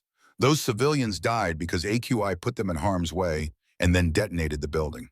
The incident defied simple narratives on all sides." Jim turned to Kyle, who had remained remarkably composed while watching footage of the operation that had killed his father. "Thank you for finding this. It can't have been easy to watch." Kyle nodded. "I've spent most of my adult life trying to understand what happened that day. Seeing it, even in this detached aerial view, provides a kind of closure. Painful but necessary." "What now?" Jim asked, looking between Kyle and Armstrong. "This footage confirms elements of Faisal's account, but it can't be used in the documentary." "The documentary continues as planned," Armstrong said, "analyzing tank warfare in film versus reality. But now you both have context that was previously missing. Understanding that may inform how you process your personal connections to these events." As they left the secure room, Jim felt oddly lightened despite the disturbing content of the footage. The truth of what happened that day was more complex and tragic than he had known, yet seeing it from above had somehow made it more comprehensible. The chaos that had seemed so overwhelming from within the tank commander's hatch appeared as part of a larger pattern when viewed from altitude, each element's role in the tragedy more clearly defined. That evening, Jim joined the other experts for dinner at a local restaurant, Kyle and Armstrong having extended the invitation to the entire team. The atmosphere was surprisingly relaxed, the shared experience of filming having created a comfortable camaraderie among the diverse veterans. "So what's the verdict so far?" Sam, the helicopter pilot, asked Jim. "Planning to stick with the project to completion, or heading back to your ranch after this week?" Jim considered the question. A week ago, he would have been counting the hours until he could return to his isolation in Texas. Now the prospect of continuing with the project held unexpected appeal. "I'm in for the duration," he decided aloud. "Seems like a worthwhile endeavor after all." "Glad to hear it," Rachel said, raising her glass. "To unexpected second acts." The others joined the toast, even Armstrong, who sipped water instead of wine due to his treatment regimen. As the meal progressed, the conversation flowed easily between military reminiscences, commentary on the films they had been analyzing, and more personal exchanges. Jim found himself more engaged in social interaction than he had been in years. The shared background of military service creating shortcuts to understanding that made communication surprisingly comfortable. Armstrong, despite his evident fatigue, watched the group with evident satisfaction. When Jim caught his eye, the older man offered a slight nod of acknowledgement. They had both recognized what was happening. The formation of a team, a unit of sorts, bound by common purpose and shared experience. Later, as they were finishing dessert, Kyle's phone buzzed with a text message. He checked it, then looked up with an expression of surprise. "That was Faisal," he announced. "He's agreed to appear in the documentary, though with his identity obscured for security reasons. He'll be flying here next week to film his segment." A ripple of reaction moved through the group. the others having been briefed on the unusual development of an insurgent fighter contacting the production. That's going to add a perspective we never anticipated, Marcus commented. Enemy combatant analysis of the same battles we're discussing. Former enemy combatant, Armstrong corrected gently. The lines blur with time and distance. Jim remained silent, processing this new development. The prospect of meeting Faisal in person, of continuing the conversation they had begun over video, was both unsettling and compelling. Another step in understanding the full context of events that had shaped his life so profoundly. There's something else, Kyle continued, looking specifically at Jim. Faisal mentioned that he's in contact with other Iraqis resettled in America who were present in that neighborhood on the day of the ambush. Some were witnesses to what happened in and around that building before it exploded. He's asked if they might speak with you privately, off camera. Jim felt a jolt of surprise. The possibility of hearing from civilian witnesses to the events on Route Tampa had never occurred to him. Their perspectives would add yet another dimension to his understanding of that day. Tell him yes, Jim decided. I want to hear what they have to say. As the group dispersed after dinner, Armstrong held Jim back with a light touch on his arm. A word? They moved to a quieter corner of the restaurant's entrance, Armstrong leaning heavily on his cane. I wanted to say I'm proud of you, Armstrong said simply. Facing these ghosts can't be easy. Jim shrugged uncomfortably. Not sure I had much choice. They found me, not the other way around. Perhaps, but you could have walked away at any point. Many would have. Armstrong's gaze was steady. It takes a particular kind of courage to revisit your most painful failures and look at them with fresh eyes. I'm not sure what I'm looking for, Jim admitted. Closure, understanding, absolution? None of it brings back the men we lost. No, Armstrong agreed soberly, but it might help the living find a way forward, he paused. Including you, Jim. As Jim drove back to his hotel, he reflected on how dramatically his perspective had shifted in just a few days. What had begun as a reluctant favor to a dying friend had evolved into something far more significant, a genuine quest for truth about events that had defined much of his adult life, and perhaps a path towards some form of redemption he hadn't known he was seeking. The tank commander who had arrived in Los Angeles guarded and suspicious was giving way to something else, someone more willing to engage, to connect, to understand. Whether this transformation would last beyond the artificial environment of the documentary project remained to be seen, but for the first time in years, Jim felt genuinely curious about what might come next. Chapter 6. Truth in the Crossfire. The final day of the initial filming week brought a new energy to the Combat Archive studios. Viewer response to the segments already released had exceeded all expectations, with viewership numbers climbing rapidly and comment sections filled with appreciation for the experts' insights. We've touched a nerve, Kyle explained during the morning briefing, particularly with the tank battle analyses. Captain Mercer's segments are being shared widely in military communities online. Jim found the news vaguely discomforting. He had participated in the project as a favor to Armstrong and then continued out of a growing sense of personal mission to understand the truth about Route Tampa. The idea that thousands of strangers were watching and discussing his commentary hadn't factored into his considerations. Today we're focusing on the human element of armored warfare, Kyle continued. The psychological impact of operating in a metal box under fire, the relationships within tank crews, the responsibility of command decisions. Colonel Armstrong will join Captain Mercer on camera for this segment, sharing his own experiences as well. The format change made sense to Jim. Armstrong's perspective as a higher-level commander complemented his own experience at the company level, providing viewers with a more complete picture of how armored warfare functioned within the chain of command. As the crew prepared the studio, reconfiguring it to accommodate 2 speakers rather than 1, Armstrong pulled Jim aside. How are you holding up with all this? He asked quietly. Better than expected, Jim admitted. Talking about these experiences in this context, it's different from how I've approached them for years. Different how? Jim considered the question. More analytical, less emotional, seeing them as tactical scenarios rather than just personal trauma. He paused. And learning new perspectives helps. Faisal's account, the drone footage, they don't change what happened, but they change how I understand it. Armstrong nodded thoughtfully. Context is everything in war, yet it's often what we lack most in the moment. Decisions made with partial information, consequences that ripple beyond what we can see. He smiled slightly.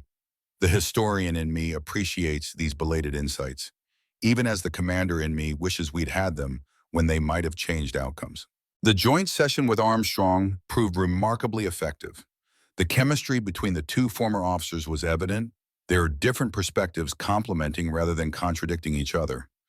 Armstrong provided strategic context while Jim offered the ground-level reality, creating a comprehensive picture of modern armored warfare that no film had fully captured. Hollywood focuses on the dramatic moments, Armstrong explained to the camera. The explosion, the direct hit, the heroic stand. What they miss is the grinding reality of maintaining those machines in combat conditions. The logistical challenges, the countless hours of boredom punctuated by moments of terror. And the relationships within the crew, Jim added. 4 men in a confined space under extreme stress, depending on each other absolutely. Your crew becomes closer than family. Their lives are in your hands and yours in theirs. They discuss the weight of command decisions, the calculus of risking lives to achieve objectives, the tension between mission accomplishment and force protection. Though they avoided direct reference to Route Tampa, Jim could feel the subtext of their shared history informing the conversation. The hardest decisions are always those made with incomplete information, Armstrong noted. When intelligence is uncertain but action is required. When waiting for perfect clarity means missing the window of opportunity. These are the moments that define military leadership. And that you replay in your mind afterward, Jim said quietly, wondering what you missed, what you might have done differently. Armstrong nodded solemnly. The burden of command, carrying the consequences of decisions that affected other men's lives, it never fully leaves you. The session concluded with both men offering their assessments of how accurate portrayals of tank commanders in film truly were. The consensus, Hollywood captured the surface drama, but rarely the deeper psychological reality of leading men in armored combat. After filming wrapped, the production team was visibly pleased with the material. That was exceptional, Susan declared. The interplay between your experiences at different command levels added depth we couldn't have achieved otherwise. As the crew began breaking down the set, Kyle approached with his ever-present tablet. I just received word from Faisal. He's arriving tomorrow, and he's bringing 2 other Iraqis who were in the neighborhood during the Route Tampa incident. They're willing to meet with you privately before we film Faisal's segment. Jim felt a surge of anticipation mixed with apprehension. Where? Colonel Armstrong has offered his hotel suite, more private than the studio, and he's interested in hearing their accounts as well, if you're comfortable with his presence. Jim nodded. Of course, Bill should be there. The prospect of facing civilian witnesses to that day was daunting, but having Armstrong present would provide both moral support and the perspective of the higher command echelon. That afternoon, Jim joined the other experts for a group segment analyzing a complex battle scene from a recent film that involved tanks, infantry, air support, and combat engineers. The discussion was lively and informative, with each expert highlighting aspects relevant to their specialty while acknowledging the interconnections between the different combat elements. This is where Hollywood actually gets something fundamentally right, Sam noted during the analysis. Modern warfare is a team sport. No single element wins battles alone. Exactly, Jim agreed. A tank without infantry support in urban terrain is vulnerable. Infantry without armor support is exposed. Aircraft without ground coordination can't distinguish friend from foe effectively. It's the integration that creates combat power. The session reinforced what Jim had been experiencing throughout the week, the value of diverse perspectives in understanding complex situations. Just as the film battle made more sense when analyzed from multiple military specialties, the events of Route Tampa were becoming clearer as he gathered accounts from different vantage points. His own command experience, Armstrong's higher-level view, Faisal's insurgent perspective, the drone's eye view, and soon, civilian witnesses. After filming concluded for the day, Jim found himself invited to dinner with Rachel and Marcus, an opportunity to decompress away from the production environment. They chose a quiet restaurant a few blocks from the hotel, the conversation flowing easily among the 3 veterans. So what happens after this project wraps? Marcus asked as they waited for their meals. Back to the ranch in Texas? Jim realized he hadn't given much thought to what would come next. The documentary project had so thoroughly occupied his attention that the future beyond it remained undefined. Not sure, he admitted. This experience has been unexpected. Rachel smiled. Unexpected good or unexpected bad? Mostly good, surprisingly, Jim replied. reconnecting with this part of my life, but in a different way, more constructive somehow. I get that, Marcus nodded. After I left Delta, I avoided anything related to those experiences for years. Then I started working with a veterans support group, sharing what I knew, helping guys who were struggling. Changed everything. Gave those experiences purpose beyond just survival. You're good at explaining complex military concepts, Rachel told Jim. Ever consider teaching? Military history, tactics, leadership? Jim shook his head. I'm not the academic type. Doesn't have to be formal academia, Rachel countered. Consulting, training, even more projects like this one. There's value in what you know, especially the way you communicate it. The suggestion echoed what Armstrong had said previously about Jim's natural teaching ability. The repeated observation made him wonder if they were seeing something in him that he had failed to recognize in himself. The following morning brought the meeting Jim had been both anticipating and dreading. Faisal al-Rawi had arrived in Los Angeles with two other Iraqi men who had been present in the neighborhood during the ambush on Route Tampa. Kyle escorted them to Armstrong's hotel suite, where Jim waited alongside his former commander. Faisal seemed smaller in person than he had appeared on video, but carried himself with the dignified bearing of someone who had survived much and come to terms with his past. He introduced his companions, Tariq, a former schoolteacher who had lived 2 blocks from the destroyed building, and Hakim, who had been working in a shop directly across from it on the day of the ambush. The initial moments were awkward, former enemies facing each other across Armstrong's hotel sitting room, separated by years and yet connected by a single violent day that had marked all their lives. Jim studied the men carefully, searching for signs of hostility or deception, but found only the solemn gravity of those revisiting painful memories. Thank you for agreeing to speak with us, Armstrong began formally. We understand this cannot be easy. Nor for you, Faisal acknowledged. But perhaps it is time, after all these years, to share what each of us saw that day to create a more complete picture of what happened. Tariq spoke first, his English less fluent than Faisal's, but understandable. He described the neighborhood before the American forces arrived, how tension had been building for days as different insurgent groups moved through the area. Some local fighters like Faisal's group, others more radical elements from outside. The strangers, they take over building 2 days before fighting, Tariq explained, referring to the structure that would later explode. Force families to stay inside, no one leave. We hear they bring many explosives, but no one can warn American soldiers when they come. Hakim nodded in confirmation. I see from my shop. They bring families inside, threaten to kill anyone who try to leave. Later, when fighting start, I see American soldiers approach building. I want to shout warning, but too much gunfire, too dangerous to show myself. Jim listened intently, comparing their accounts with his own memories and the drone footage he had viewed. The descriptions aligned disturbingly well with what he now knew about AQI tactics during that period, using civilian shields, rigging buildings with massive explosive charges, and timing detonations for maximum casualties, regardless of who was killed. After explosion, nothing left, Hakim continued soberly. Not building, not families inside, not American soldiers who enter, just dust and rubble. How many civilians were in the building? Armstrong asked, his voice carefully controlled. Tariq and Hakim exchanged glances. Maybe 30, Tariq answered. 3 or 4 families. Many children.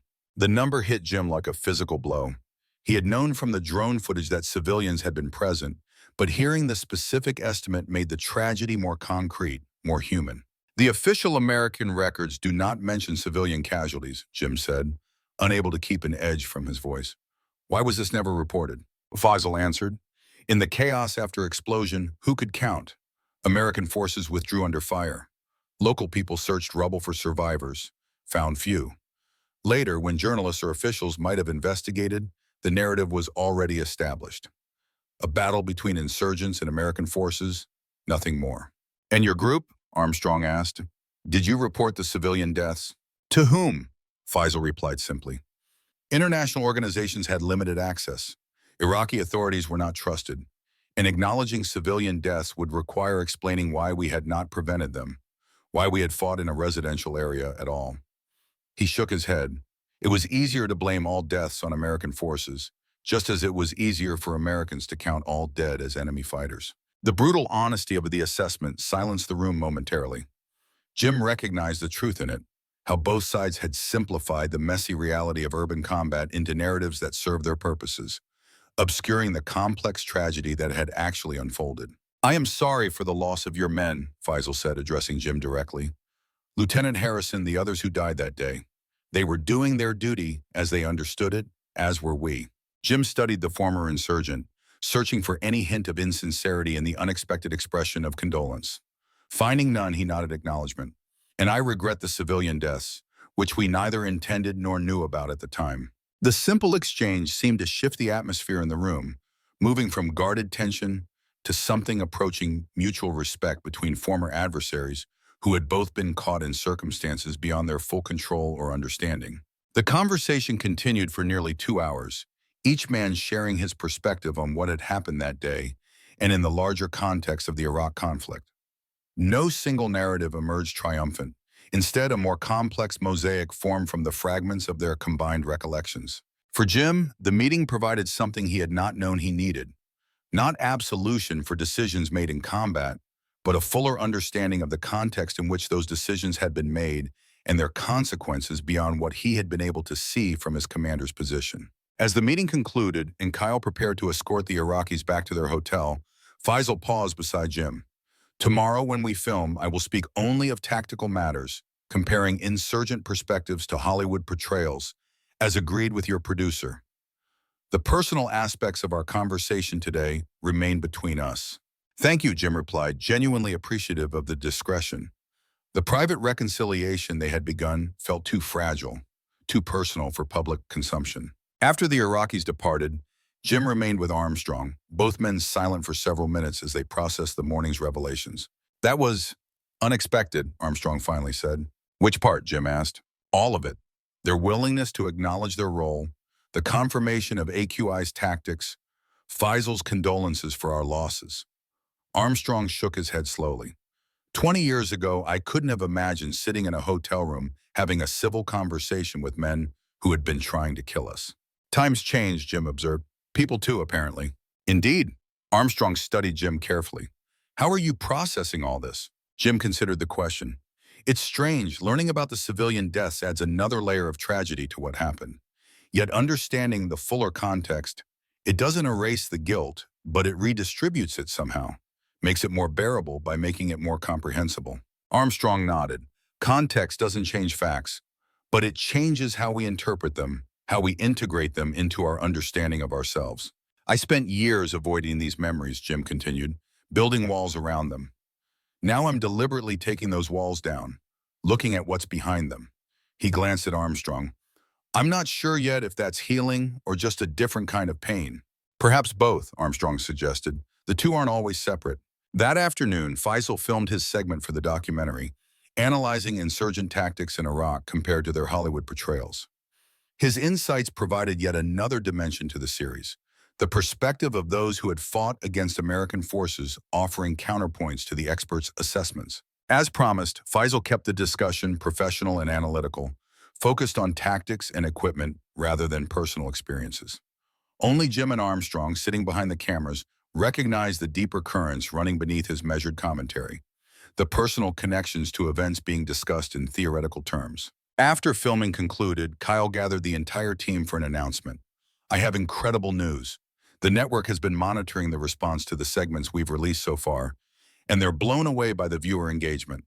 They've authorized not just completing this series, but expanding it into an ongoing program, with all of you as regular contributors if you're interested."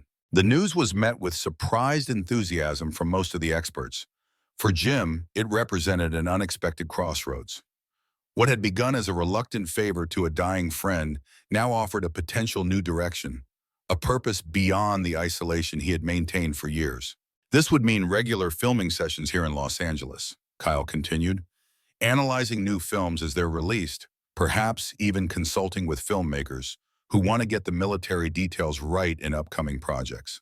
"Count me in," Marcus said immediately. "Better than my current consulting gigs." Rachel nodded agreement. "The medical perspective is often overlooked in military films. I'd be happy to continue providing that." Sam and Drew similarly expressed interest, though with some caveats about scheduling around their existing commitments. All eyes turned to Jim, the newcomer to the group whose expertise had nonetheless become central to the project's success. "I'll need to think about it," Jim said carefully. "This wasn't exactly what I signed up for originally." "Of course," Kyle assured him. "Take whatever time you need, but I hope you'll consider it. Your contributions have been invaluable." Later that evening, Jim sat with Armstrong on the hotel rooftop bar. The lights of Los Angeles spread before them like a glittering battlefield. Armstrong's health had noticeably declined over the week, his movements more labored, his periods of energy shorter. Yet his mind remained sharp, his perspective invaluable. "So a career change at 62, Armstrong mused. Military expert, film consultant, YouTube personality. Not the retirement you envisioned, I imagine." Jim smiled slightly. "Not exactly, though my current retirement isn't exactly fulfilling either." "The offer makes sense. You're good at this, Jim, better than you realize. You have a way of explaining complex military concepts that makes them accessible without oversimplifying or glorifying.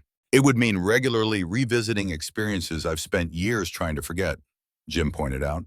"True," Armstrong acknowledged, "but you're already doing that and finding it perhaps more healing than harmful, by your own admission." He sipped his water thoughtfully. "Sometimes the things we run from are the very things we need to confront.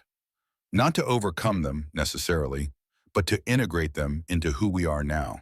Jim considered this wisdom from a man confronting his own mortality with remarkable grace. "I'll think about it." "Do that," Armstrong encouraged, "but don't overthink it. Sometimes the unexpected paths are the ones most worth taking." As they looked out over the city, Jim reflected on how dramatically his perspective had shifted in just a single week.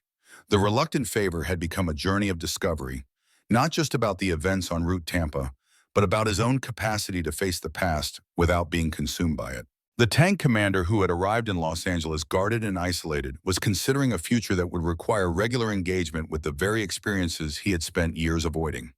Whether that represented healing or merely a different form of coping remained to be seen. But for the first time in years, Jim found himself genuinely curious about what might come next. The final day of filming for the initial series brought the entire team together for a collaborative session analyzing a complex battle scene that incorporated elements from all their areas of expertise: tank warfare, infantry tactics, air support, medical evacuation, and explosive hazards. The chemistry among the experts had developed remarkably over the week, their different perspectives complementing rather than competing with each other. Jim found himself naturally falling into a leadership role within the group, his command experience translating effectively to coordinating their analytical approach. "What Hollywood consistently misses," Jim explained as they concluded their analysis, "is that modern warfare is fundamentally about integration, different capabilities, different perspectives, working in concert toward a common objective. No single element, no matter how powerful or specialized, succeeds alone." The observation served as an apt metaphor for what Jim had experienced throughout the project. His understanding of the events on Route Tampa had been transformed not by any single revelation, but by the integration of multiple perspectives. His own memories, Armstrong's command context, Faisal's insurgent viewpoint, the drone footage's overview, and the civilian witness's ground-level experiences. No single account captured the full reality, but together they formed a more complete picture than he had previously possessed. As the final session wrapped and the crew began dismantling the set, Jim found himself experiencing an unexpected sentiment: reluctance to see the project end. The structure and purpose it had provided, the connections it had fostered, had begun to fill a void he had barely acknowledged in his isolated existence. Kyle approached as Jim gathered his personal items. "So any thoughts on continuing with the expanded series? I know it's a big decision, relocating even part-time to Los Angeles, stepping into a more public role." "Still considering," Jim replied. "It would be a significant change." "Change can be good," Kyle observed. "Speaking personally, this project has changed me in ways I never anticipated. I came looking for answers about my father's death and found something more complex but ultimately more valuable: understanding." Jim studied the young producer, who had initially approached him under somewhat deceptive circumstances, but had since proven his integrity and genuine commitment to truth. "Your father would be proud of what you've accomplished here." Kyle's expression registered surprise at the unexpected compliment. "Thank you. That means a lot, especially coming from someone who knew him." "Lieutenant Harrison was an excellent officer," Jim said, the words coming more easily than they might have a week earlier. He cared deeply for his men and took his responsibilities seriously. Those qualities clearly passed to his son. The simple exchange represented yet another small healing, another fragment of the past integrated into the present in a way that acknowledged the pain without being defined by it. As Jim prepared to leave the studio, each of the other experts approached to say goodbye. Exchanges that would have been perfunctory at the beginning of the week, but now carry genuine warmth and mutual respect. Whatever you decide about continuing, Rachel told him, you've made a difference with what you've shared already. Some veteran watching your segments is feeling less alone with their experiences because of your willingness to talk about yours. The comment stayed with Jim as he drove back to his hotel. The possibility that his participation might benefit others beyond himself, or the documentary's commercial success, had not factored significantly into his considerations. Yet the idea resonated with values that had always been central to his military identity: service to others, responsibility for those under his care, leaving situations better than he found them. In his hotel room, Jim found a handwritten note from Armstrong. Jim, medical issues require my return to Walter Reed tomorrow morning. They're adjusting my treatment protocol based on recent test results. Whatever you decide about the continuing project, know that your participation in this initial series has meant more to me than I can adequately express. Seeing you engage with these difficult topics, watching you integrate new perspectives on events that shape both our lives, has provided a form of closure I had not expected to find before the end. The burden of command never fully leaves us, but perhaps it can be carried with greater understanding, shared rather than shouldered alone. With respect and friendship, Bill. Jim read the note twice, recognizing the subtle farewell embedded within it. Armstrong's declining health had been evident throughout the week, but the reference to adjusted treatment protocols suggested a more serious turn than he had acknowledged publicly. The realization that their reconnection might be briefer than anticipated crystallized something in Jim's thinking. Armstrong had brought him into this project as a means of addressing unfinished business before time ran out. That purpose had been fulfilled in ways neither of them had fully anticipated, not through simple closure or absolution, but through a more complex integration of multiple perspectives on shared experiences. Jim picked up his phone and composed a text to Kyle. I'm in for the expanded series. Let's discuss details tomorrow. The decision felt right in a way few had since his retirement from the military. Not a retreat from his past, but a way of engaging with it that might prove constructive not only for himself, but for others still struggling to make sense of their own combat experiences. As Jim looked out his hotel window at the Los Angeles skyline, he reflected on the strange journey that had brought him here and the unexpected path now opening before him. The tank commander who had spent years in self-imposed isolation was choosing to step back into the world, to share what he knew, to connect with others who understood the unique burdens of military service. Whether this represented healing, redemption, or merely a different way of carrying the weight of his experiences remained to be seen. But for the first time in years, Jim found himself genuinely curious about the future, open to possibilities he had previously closed himself off from considering. The walls he had built around his memories of Iraq were coming down, not in a catastrophic collapse that might have overwhelmed him, but in a controlled dismantling that allowed for integration rather than avoidance. The pain remained, would always remain, but it no longer defined him completely. As twilight settled over the city, Jim thought about the men who had served under his command, including Lieutenant Daniel Harrison. Their sacrifices deserved to be remembered honestly, with all the complexity and contradiction that entailed. Perhaps this new path would allow him to honor them, not through silent isolation, but through engaged remembrance, transforming painful experience into knowledge that might benefit others. The burden of command never fully left you, as Armstrong had written. But perhaps it could be carried differently, understood more fully, shared rather than shouldered alone. In accepting Kyle's offer, Jim was choosing not to escape his past but to engage with it in a new way, not defined solely by guilt and regret, but also by understanding, connection, and possibly even purpose. Tomorrow would bring practical discussions about schedules and logistics. Beyond that stretched a future different from anything Jim had envisioned for himself.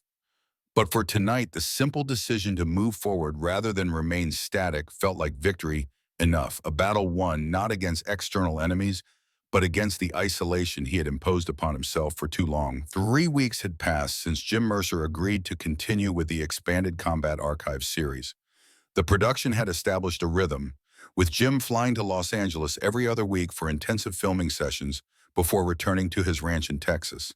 The arrangement allowed him to maintain his connection to home while gradually expanding his comfort zone beyond the isolation he had maintained for years. The morning sun streamed through the windows of Kyle's office as they reviewed the latest viewership analytics.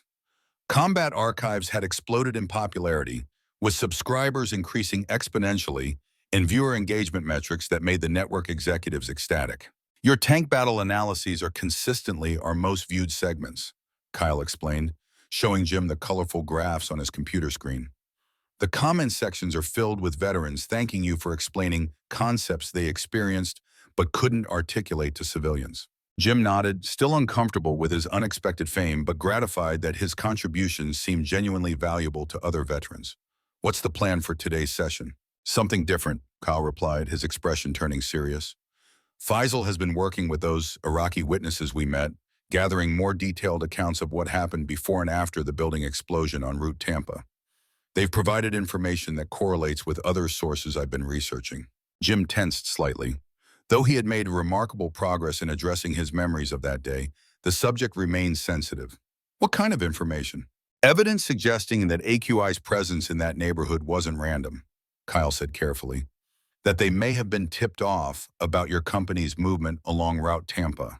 That would mean a security breach, Jim said, his tactical mind immediately assessing the implications.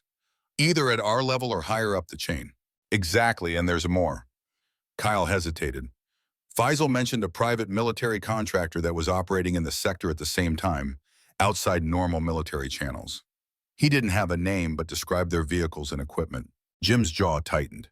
Private military contractors had been a controversial aspect of the Iraq War, some operating with minimal oversight and unclear lines of authority relative to regular military forces. I've been researching contractor deployments during that period, Kyle continued, cross-referencing with declassified reports and eyewitness accounts.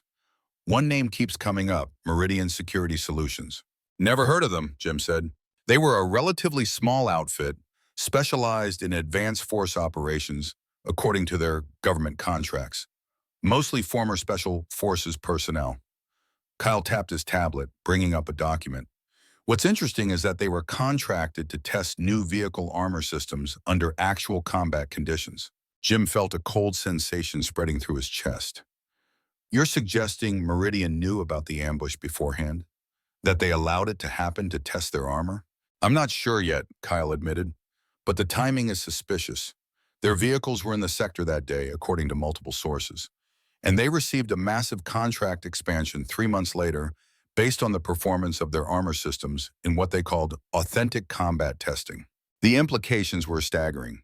If a private contractor had knowledge of the planned ambush but withheld it to facilitate testing their equipment, they would bear significant responsibility for the casualties that resulted, including Lieutenant Harrison. We need to be absolutely certain before making any such claims, Jim cautioned, the officer in him instinctively wary of insufficient intelligence. This would be explosive if true. Agreed, Kyle nodded. That's why I wanted to discuss it privately first. I've been gathering documentation, but there are still gaps. Faisal is helping with the Iraqi side, providing details about who was moving through the area in the days leading up to the ambush. Jim considered the information, his tactical mind assessing it from multiple angles. We should brief Armstrong. His Pentagon connections might provide context we're missing. The mention of Armstrong brought a shadow to Kyle's face. I tried calling him yesterday. His condition has deteriorated significantly. He's back in intensive care at Walter Reed. The news hit Jim hard. Though he had been aware of Armstrong's declining health, the rapid progression suggested time was running shorter than anticipated. I'll fly to Washington tonight, Jim decided. This information is something Bill should hear in person while he still can, and he might have insights that could help us determine if there's anything to these suspicions. Kyle agreed, already pulling up flight information on his tablet. I'll come with you. I've been organizing the research and can explain the connections we're seeing. By evening, they were on a red-eye flight to Washington, D.C., the urgency of Armstrong's condition adding weight to their mission. Jim spent much of the flight reviewing the documents Kyle had compiled. his military experience allowing him to spot patterns and implications that might escape a civilian researcher. The picture that emerged was disturbing. Meridian Security Solutions had indeed been operating in their sector during the time of the ambush, ostensibly providing security for civilian contractors, but actually testing experimental vehicle armor. Their after-action reports, heavily redacted but partially accessible through Freedom of Information Act requests, contain veiled references to anticipated combat engagements that suggested foreknowledge of insurgent activities. Most damning was an internal email Kyle had obtained from a former Meridian employee discussing the fortuitous timing of insurgent activity that allowed for comprehensive testing of their armor systems against various threat types. This still doesn't prove they knew about our specific patrol or the ambush location, Jim noted as they began their descent into Washington. But it establishes that they were monitoring insurgent communications and possibly withholding intelligence from regular military forces. Walter Reed National Military Medical Center was quiet when they arrived the following morning, the early hour meaning fewer visitors in the corridors. Armstrong's room was in the oncology ward, a private space befitting his rank and distinguished service record. Jim was shocked by Armstrong's appearance when they entered. In the 3 weeks since he had last seen him, the colonel had diminished dramatically, his tall frame now skeletal beneath the hospital blankets, his face gaunt with sunken eyes that still managed to light with recognition when Jim and Kyle entered. Jim, Armstrong's voice was weaker but retained its characteristic authority. And Kyle, unexpected but welcome. Jim moved to the bedside, clasping Armstrong's offered hand, noting the papery dryness of the skin and the fragility of the bones beneath. Heard you were giving the doctors a hard time, had to come see for myself. Armstrong managed a thin smile at the attempt at levity. Doctors want compliance. Officers prefer command, natural conflict. His gaze sharpened. But you didn't fly across the country for a social visit. What's happening? Despite his weakened state, Armstrong's mind remained razor-sharp. Jim and Kyle took seats beside the bed and carefully outlined what they had discovered about Meridian Security Solutions and their potential foreknowledge of insurgent activities in the sector where the Route Tampa ambush occurred. Armstrong listened without interruption, his expression growing increasingly troubled as the briefing continued. When they finished, he was silent for several moments, his gaze distant as if accessing long-filed memories. Meridian, he said finally, they weren't on my radar specifically, but private contractors were always a complication in the command structure. Parallel operations, limited information sharing, separate chains of authority. He paused, gathering strength. What you're describing, if true, would constitute criminal negligence at minimum. We need to know if this connects directly to Route Tampa, Jim said. If they had specific intelligence about that ambush and withheld it, Armstrong's expression darkened.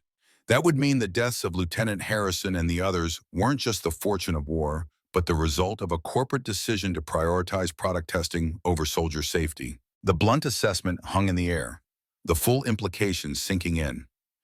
After years of carrying the burden of those deaths, the possibility that they might have been preventable through proper intelligence sharing added a new dimension to the tragedy. There's someone you should talk to, Armstrong said after a prolonged silence. Michael Delaney. He was liaison between regular forces and contractors in our sector, had visibility into intelligence sharing protocols, retired now, teaching at Georgetown. Would he speak with us? Kyle asked. Use my name, Armstrong replied. Tell him it's about Route Tampa and Meridian. He'll understand. As they prepared to leave, Armstrong gestured for Jim to stay back momentarily. Kyle stepped outside, giving them privacy. Jim, Armstrong's voice had grown weaker, the effort of the conversation taking its toll. Whatever you discover, remember something. Command decisions are made with the information available at the time.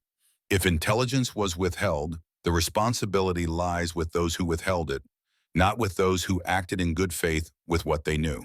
Jim recognized the absolution being offered, the attempt to ease a burden Armstrong had always known he carried. I know, Bill. Good. Armstrong managed a final firm look. Now go find the truth. All of it. That's an order, Captain.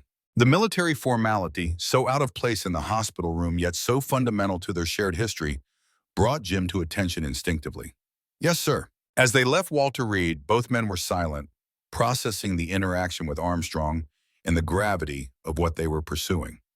The possibility that corporate interests had sacrificed soldiers' lives for product testing was almost too monstrous to contemplate, yet the evidence was pointing increasingly in that direction. "He's dying," Jim said as they got into their rental car. "Weeks at most from the look of him." Kyle nodded solemnly. "All the more reason to move quickly with this investigation. He deserves to know the full truth before—" He didn't need to finish the sentence.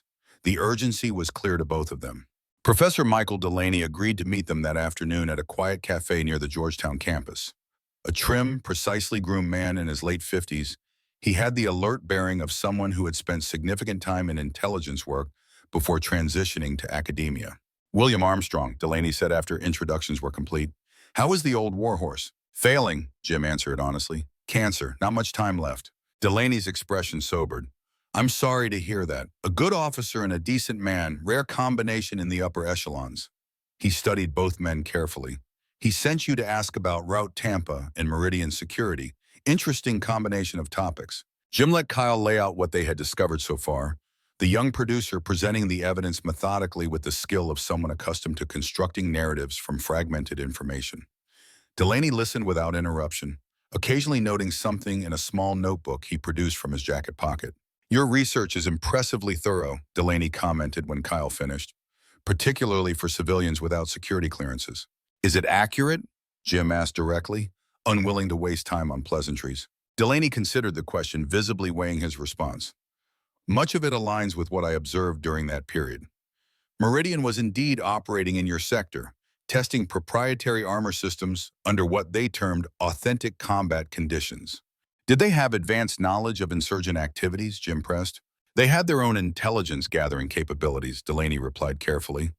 "Former Special Forces operators with local contacts, signals intelligence equipment that sometimes exceeded what regular military units had access to." "And did they share that intelligence appropriately?" Delaney's expression hardened. "Not always. Their primary loyalty was to their corporate employers, not the military chain of command. Information was treated as a commodity, shared when it served their interests, withheld when it didn't." "Were they aware of the specific ambush plan for Route Tampa?" Kyle asked, the question they had been building toward. Delaney was silent for a long moment. "I can't prove it definitively," he said finally, "but I saw intelligence reports timestamped before your patrol that indicated heightened insurgent communications in that sector, specifically mentioning Route Tampa as a target area. Those reports came through Meridian's channels, but weren't distributed to regular military intelligence until after the incident." Jim felt a cold anger building inside him. "You're saying they knew an ambush was likely on our route and didn't warn us?" "I'm saying the evidence suggests they had information that, if properly shared, might have led your commanders to alter your patrol route or timing," Delaney clarified. "Whether they deliberately withheld it to create a testing opportunity for their armor systems, or simply failed to recognize its significance, I can't say with certainty." "But you have suspicions," Kyle prompted. Delaney nodded slowly. Meridian's subsequent reports to the Defense Department emphasized how their armor systems had performed under unexpected attack conditions that fortuitously presented a comprehensive testing environment. The timing was convenient for their product development cycle, to say the least. The implications hung heavy in the air. If Meridian had indeed withheld intelligence that could have prevented the ambush, they bore significant responsibility for the deaths that resulted, including Lieutenant Harrison and the civilians trapped in the building. "What would you need to prove this conclusively?" Jim asked. "Internal Meridian communications from the days leading up to the ambush," Delaney replied, "particularly between their intelligence section and corporate headquarters.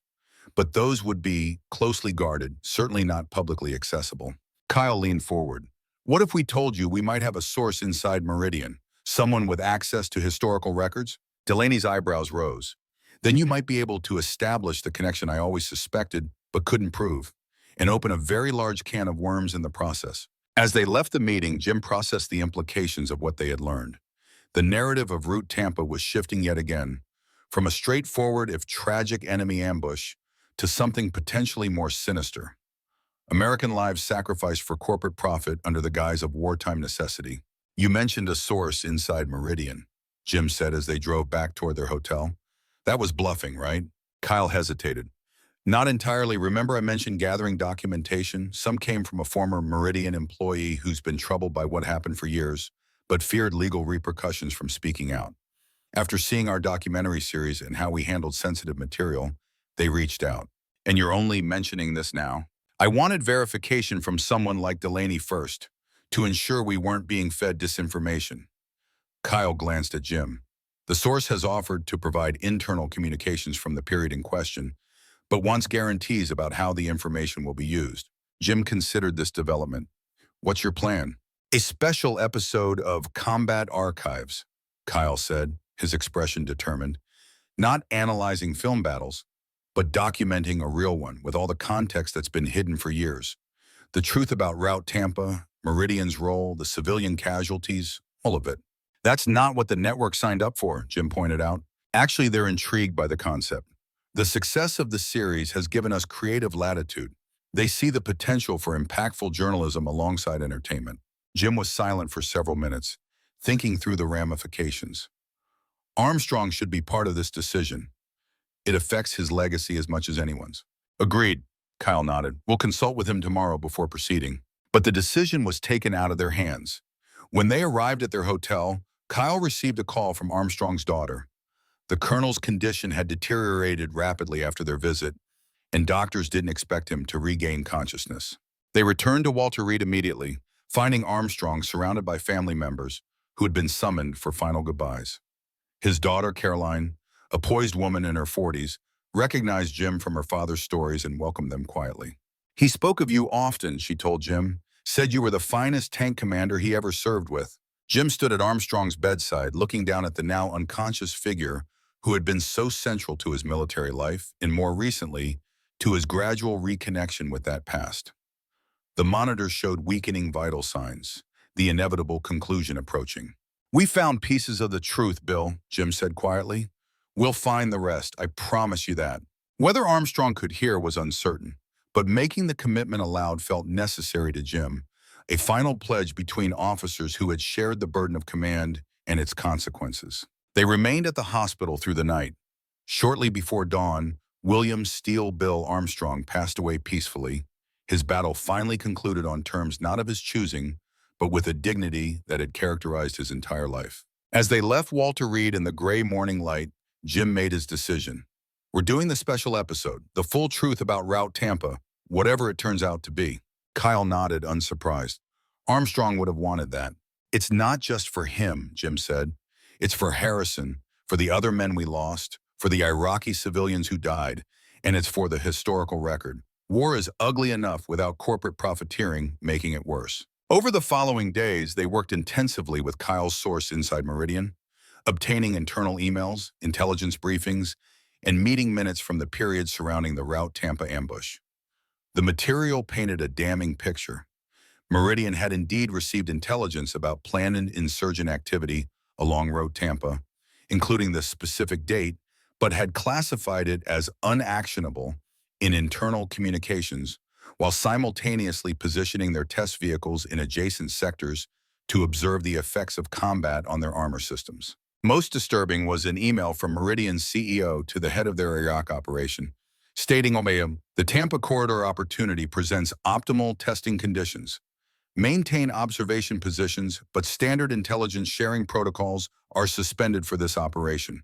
Documentation of armor performance is priority alpha. The evidence was clear. Meridian had deliberately withheld intelligence that might have saved lives in order to create a real-world testing environment for their products. Armed with this evidence, Jim and Kyle returned to Los Angeles to prepare the special episode. The other Combat Archives experts were briefed and agreed to participate, each bringing their specialized knowledge to analyzing different aspects of the Route Tampa incident with a new context. Faisal al-Rawi provided additional testimony, filling in details about insurgent movements before the ambush and confirming that rumors had circulated about Americans who were watching but not interfering with planned attacks. The production took on an intensity beyond their regular episodes. The team aware they were not just analyzing Hollywood fiction, but documenting a real tragedy whose full dimensions had been obscured for years. Rachel brought medical expertise to analyzing the casualties, both military and civilian. Marcus provided special operations perspective on intelligence sharing protocols and how they had been violated. Sam explained how proper air support, which might have been arranged with adequate warning, could have altered the outcome. Drew detailed how foreknowledge of the IED placement might have allowed for countermeasures. At the center of it all was Jim, providing the ground commander's perspective while also sharing, for the first time publicly, his personal experience of that day and its aftermath. The process was painful but cathartic, the professional analytical framework allowing him to discuss events that had been too raw to approach directly for years. What happened on Route Tampa wasn't just an insurgent ambush, Jim explained to the camera in the episode's conclusion.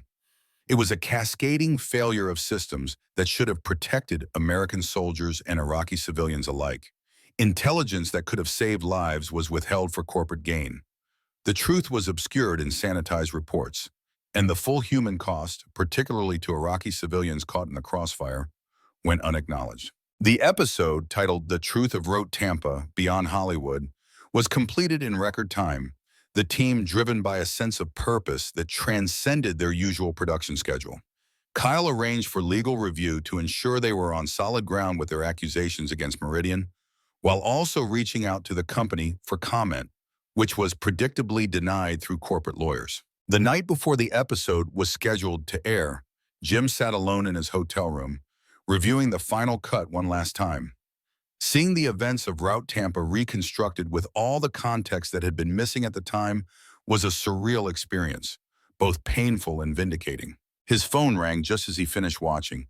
It was Caroline Armstrong. "I found something in Dad's personal papers," she said without preamble. "A letter addressed to you, with instructions it should be delivered in the event of his death. It's dated just after he received his diagnosis." "What does it say?" Jim asked, though he suspected the answer. "I haven't opened it," Caroline replied. "It's sealed and specifically marked for you. I can mail it, but given what Kyle told me about the episode you're releasing tomorrow, I thought you might want to know about it immediately." Jim arranged for Caroline to scan and email the sealed letter, an approach she agreed would honor her father's intentions while acknowledging the time sensitivity of their current situation. The email arrived 20 minutes later. Jim opened the attached scan with a sense of trepidation, unsure what final message Armstrong might have left for him. The letter was handwritten, Armstrong's precise military penmanship slightly wavered, but still recognizable. "Jim, if you're reading this, I've lost my final battle, one that couldn't be won through strategy or willpower alone. There are matters I couldn't discuss while living, bound as I was by oaths and classifications that seemed important at the time but perhaps matter less in the face of mortality. Route Tampa has haunted us both, for different reasons, but with similar effect. You carried the burden of command responsibility for deaths you couldn't have prevented with the information you had. I carried the knowledge that intelligence existed, which might have altered the outcome, but was withheld from our chain of command by elements operating outside military authority. I learned of Meridian's role months after the incident, when investigating why our intelligence failed so completely that day. By then, contracts had been signed, money had changed hands, and the official narrative was established. My attempts to pursue the matter through official channels were blocked at levels above my pay grade. This failure of justice has been my greatest professional regret. That brave men died while others profited from their sacrifice violates everything I believed military service should represent. I don't know what path your life has taken since receiving this letter, but if opportunity presents itself to establish the truth about Route Tampa, I urge you to pursue it, regardless of what institutions or interests it might discomfort. The dead deserve truth, Jim, both our men and the Iraqi civilians caught in events they never chose. And the living deserve to understand how the systems meant to protect them can fail when profit is prioritized over human life. Whatever burden you have carried from that day, know that the responsibility was never yours alone. It was diffused through a chain of command and corporate interests that placed you and your men in harm's way without the information that might have saved them. It has been an honor to serve with you, both in war and, I hope, in whatever peace we manage to find afterward. Steel Bill. Jim read the letter twice, then forwarded it to Kyle with a brief message. Include this in tomorrow's episode, Bill's final testimony. The episode aired the following evening to immediate and explosive reaction. Military forums lit up with veterans sharing their own experiences of intelligence failures and contractor complications in Iraq and Afghanistan. Major news outlets picked up the story, particularly the revelation that a private military contractor had withheld critical intelligence that might have prevented American casualties. Congressional inquiries were announced within days. Meridian Security Solutions, though long since absorbed into a larger defense conglomerate, faced renewed scrutiny of its Iraq War operations, with former executives summoned to explain their actions under oath. The Combat Archives offices became the unexpected center of a national conversation about military contracting, intelligence sharing, and the human cost of corporate profit-seeking in war zones. For Jim, the public vindication was secondary to the personal resolution. The burden he had carried for years was not erased, but its nature had transformed. Understanding the full context of Route Tampa allowed him to place his own actions and decisions within a larger framework, one where responsibility was appropriately distributed rather than concentrated solely on his shoulders as the ground commander. 2 weeks after the episode aired, Jim hosted a reunion at his ranch in Texas for the other Combat Archives experts, along with Kyle, Caroline Armstrong, and most significantly Faisal al-Rawi and the other Iraqi witnesses who had contributed to uncovering the truth. The gathering was both solemn and celebratory, a recognition of losses that couldn't be undone alongside truths that had finally emerged. Former enemies broke bread together, united now in their commitment to honest accounting of a conflict that had marked all of their lives. As evening fell, they gathered on Jim's back porch, the Texas sunset painting the sky in spectacular colors. Kyle raised a glass in toast. "To William Armstrong," he said, "who brought us together to find the truth." "To Daniel Harrison," Jim added, nodding to Kyle, "who served with honor and deserved better." "To all who fell at Route Tampa," Faisal concluded, "American and Iraqi alike, may the truth honor their memory."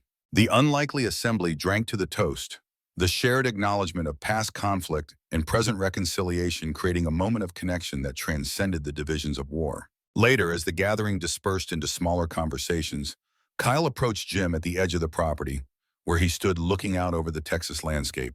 "What comes next?" Kyle asked. "For Combat Archives, I mean. The network wants to continue the series, but they understand if you want to step back after everything that's happened." Jim considered the question. The documentary series had begun as a reluctant favor to a dying friend, but had evolved into something far more significant, a platform for truth-telling, for making complex military realities understandable to civilians, for honoring the experiences of those who had served while avoiding both glorification and cynicism. "I think Armstrong would want us to continue," Jim said finally. "Not just analyzing Hollywood battles, but occasionally doing what we did with Route Tampa, setting the record straight on real conflicts where the full truth has been obscured." Kyle nodded, clearly pleased with the answer. A kind of historical correction service, alongside the entertainment value. Exactly. Hollywood has shaped how civilians understand warfare for generations. Sometimes that understanding needs adjustment based on reality. "Speaking of reality," Kyle said, changing topics, "Caroline mentioned that West Point has inquired about you potentially giving some guest lectures on tank warfare in urban environments. Apparently, the Route Tampa episode has become required viewing in certain military education circles." Jim was surprised by the information. The idea of formal teaching had never occurred to him, yet others had recognized his ability to communicate complex military concepts effectively. "I'll consider it," he said. "Might be worth sharing those lessons with the next generation of officers.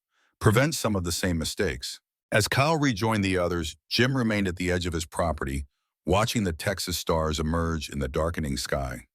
The journey that had begun with Armstrong's phone call months earlier had taken him places he could never have anticipated, from isolated veteran to public educator, from bearer of silent guilt to voice for historical truth. The burdens of command never fully left you, as Armstrong had written, but they could be carried differently, understood more completely, shared rather than shouldered alone.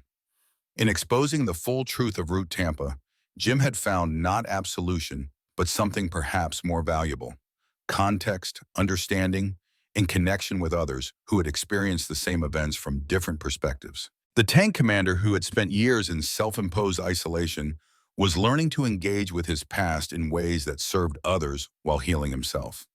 It wasn't the future he had envisioned, but as he looked back toward the gathering on his porch, Americans and Iraqis united in conversation, he recognized it might be the one he needed. Armstrong would have approved, Jim thought. The old warrior had understood something Jim was only now learning, that moving forward didn't require forgetting the past, but rather integrating it honestly into who you became afterward. The Texas night deepened around him, peaceful in a way that had once seemed impossible given the memories he carried. Those memories would always remain, but they no longer defined him completely. They were part of a larger story that continued to unfold, one where truth, however painful, created possibilities for connection, understanding, and perhaps even a measure of peace. Chapter 8, Steel Legacy. 6 months had passed since the Route Tampa revelations. The Combat Archives series had continued and expanded, with Jim dividing his time between Texas and Los Angeles, finding an unexpected balance between his cherished solitude and his new role as a public educator on military matters.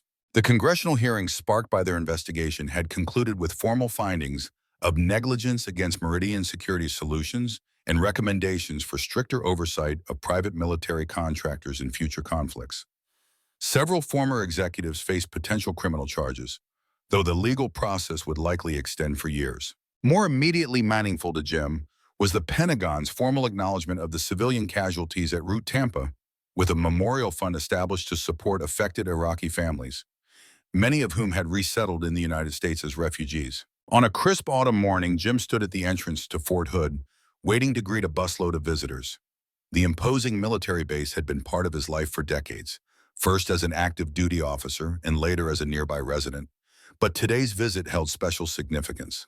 The bus arrived precisely on schedule, military punctuality evident even in this civilian operation. Kyle was the first to disembark, followed by the Combat Archives team. Rachel, Marcus, Sam, and Drew, all now familiar faces on military documentary television.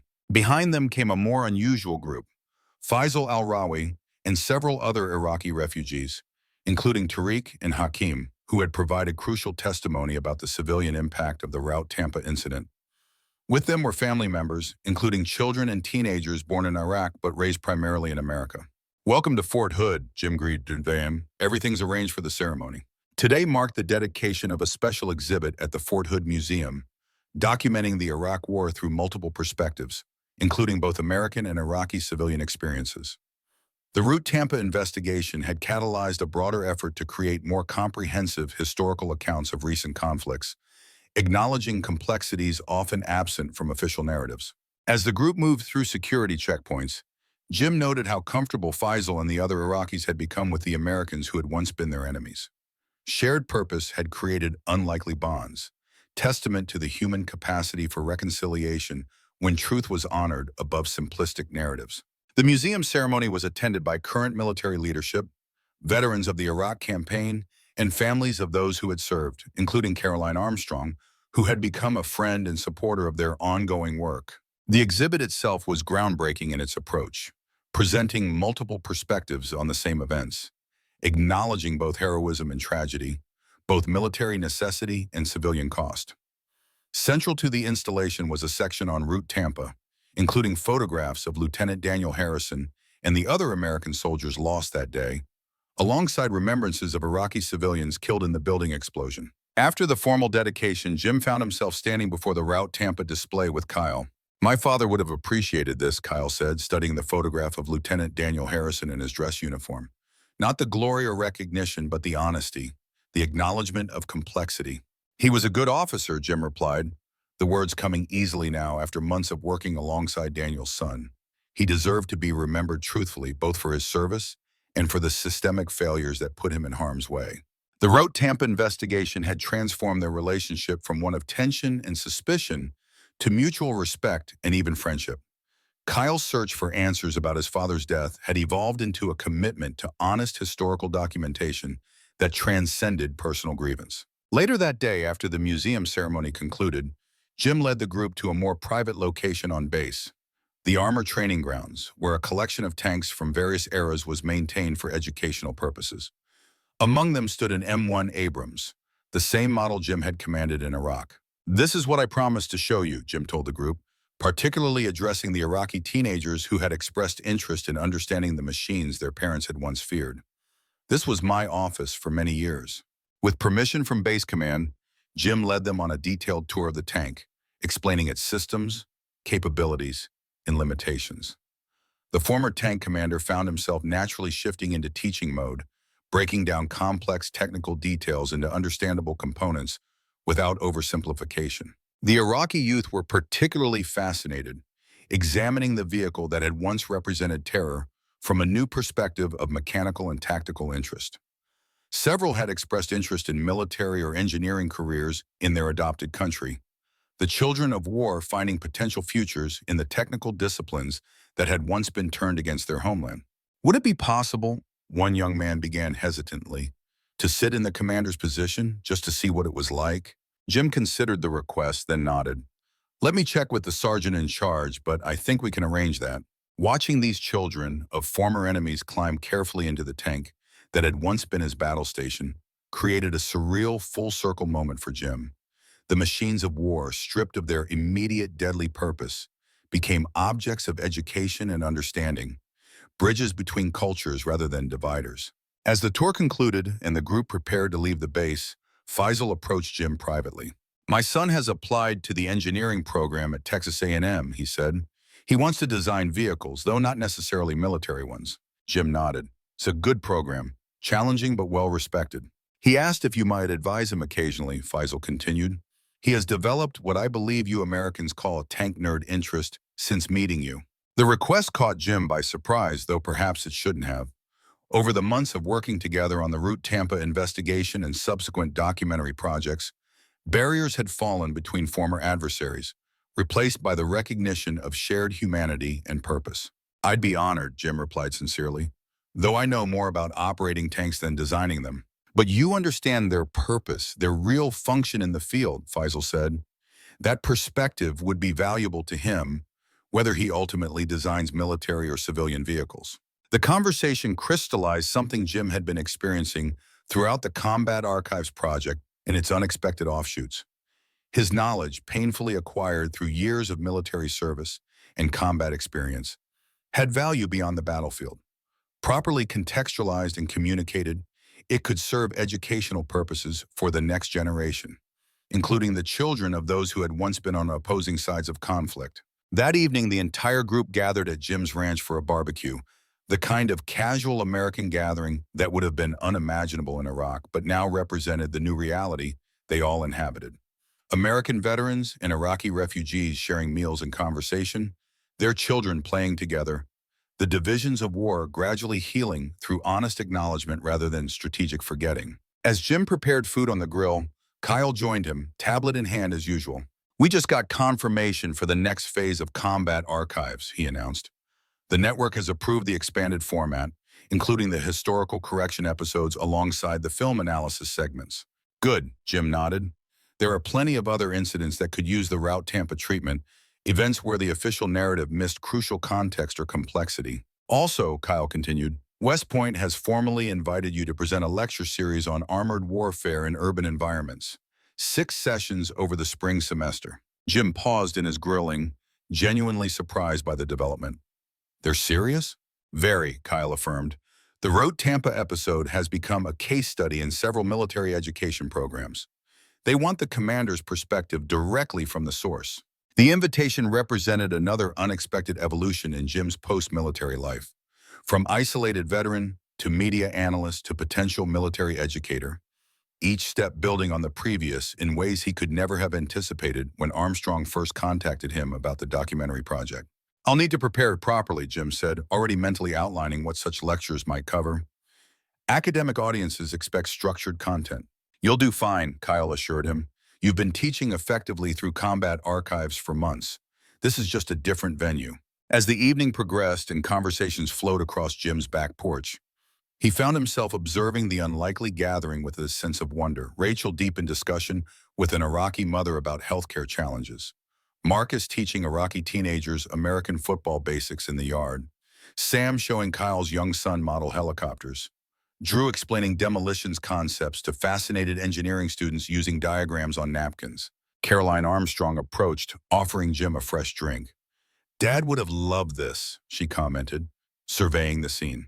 He always said the best moments in his military career were when barriers came down and people connected as people, not just as representatives of their nations or factions. Bill had wisdom beyond tactics and strategy, Jim agreed, something I'm only beginning to appreciate fully. He saw potential in you that you didn't recognize in yourself, Caroline said. not just as a tank commander, but as a teacher, a communicator.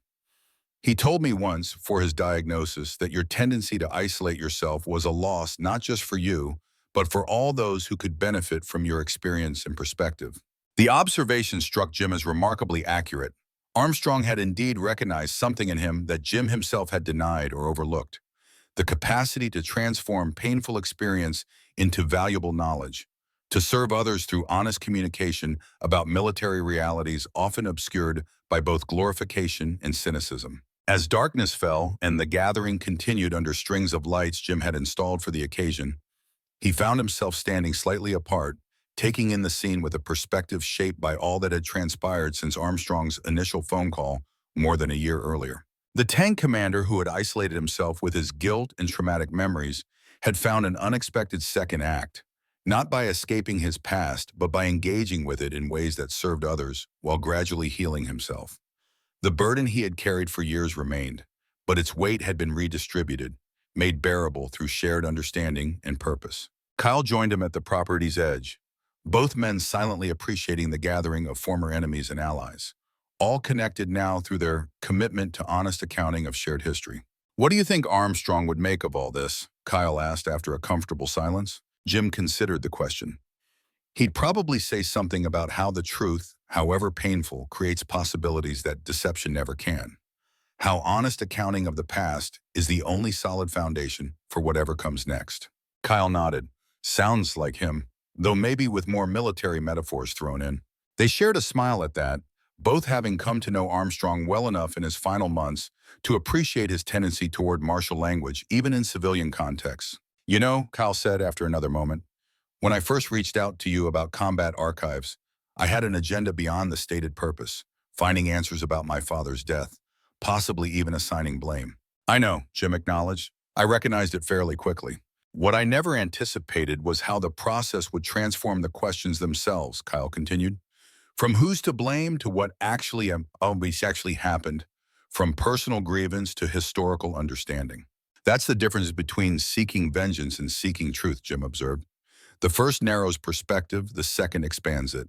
The philosophical turn in their conversation reflected the evolution both had experienced through the Combat Archives project and its unexpected developments. What had begun as entertainment analysis of Hollywood battle scenes had grown into something far more significant: a platform for honest accounting of real military history, for building bridges between former adversaries, for transforming painful experiences into educational opportunities. As the gathering began to disperse later that evening, Jim found himself walking Faisal and his family to their car. "You have created something important here," Faisal observed. "Not just the television programs or the museum exhibit, but these connections between people who once saw each other only through gun sights." "We all created it," Jim corrected, "by being willing to speak honestly about difficult truths, to acknowledge complexity rather than clinging to simplified narratives." "Perhaps that is the true legacy of steel," Faisal suggested. "Not the tanks themselves, but the character forged in those who commanded them, and later found the courage to examine that experience honestly." The observation struck Jim as profound, capturing something essential about the journey he had undertaken since Armstrong's phone call had disrupted his carefully maintained isolation. The title that had once defined him, Tank Commander, had evolved into something different yet connected: educator, truth teller, bridge builder between military experience and civilian understanding. As he waved goodbye to the departing vehicles and turned back toward his ranch house, Jim felt a sense of purpose that had been missing during his years of self-imposed exile. The burden of command never fully left you, as Armstrong had written, but it could be transformed from crushing weight to meaningful foundation, from source of isolation to point of connection. The stars spread across the Texas sky, eternal and unconcerned with human conflicts below.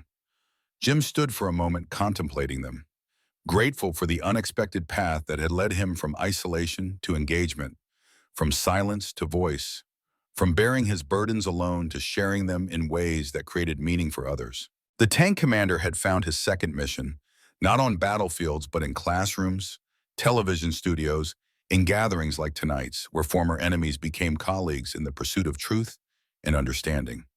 It wasn't the future he had envisioned for himself, but as he looked back at his home, now quiet after the evening's activities, He recognized it might be the one he needed all along. Chapter 9. Unbreakable Steel. 1 year to the day after William Steel Bill Armstrong's passing, a significant gathering assembled at Arlington National Cemetery. Military personnel in dress uniforms stood alongside civilians in formal attire, united in purpose despite their diverse backgrounds. Jim Mercer, wearing his old Army dress uniform for the occasion, stood at the center of the assembled group, flanked by Kyle Harrison and Caroline Armstrong. Behind them were the familiar faces of the Combat Archives team, along with Faisal al-Rawi and several other Iraqi refugees who had become unexpected allies in their quest for truth about Route Tampa. The occasion was the dedication of a special memorial Armstrong had requested in his will, a plaque honoring both American and Iraqi lives lost at Route Tampa, acknowledging the complexity of a conflict that had so often been reduced to simplistic narratives of heroes and villains, victory and defeat. Arlington administrators had initially balked at the unprecedented request to memorialize civilians from a nation America had invaded, but Armstrong's distinguished service record, combined with the public impact of the Route Tampa investigation, had eventually overcome institutional resistance. Jim stepped forward at the appropriate moment, addressing the gathered assembly with the steady voice of a commander accustomed to being heard across tank communications. William Armstrong understood something fundamental about warfare that often escapes both those who glorify it and those who condemn it without nuance. Jim began. He understood that the true cost is never captured in official casualty counts or victory declarations. It reverberates through lives on all sides, creating ripples that extend far beyond the immediate battlefield.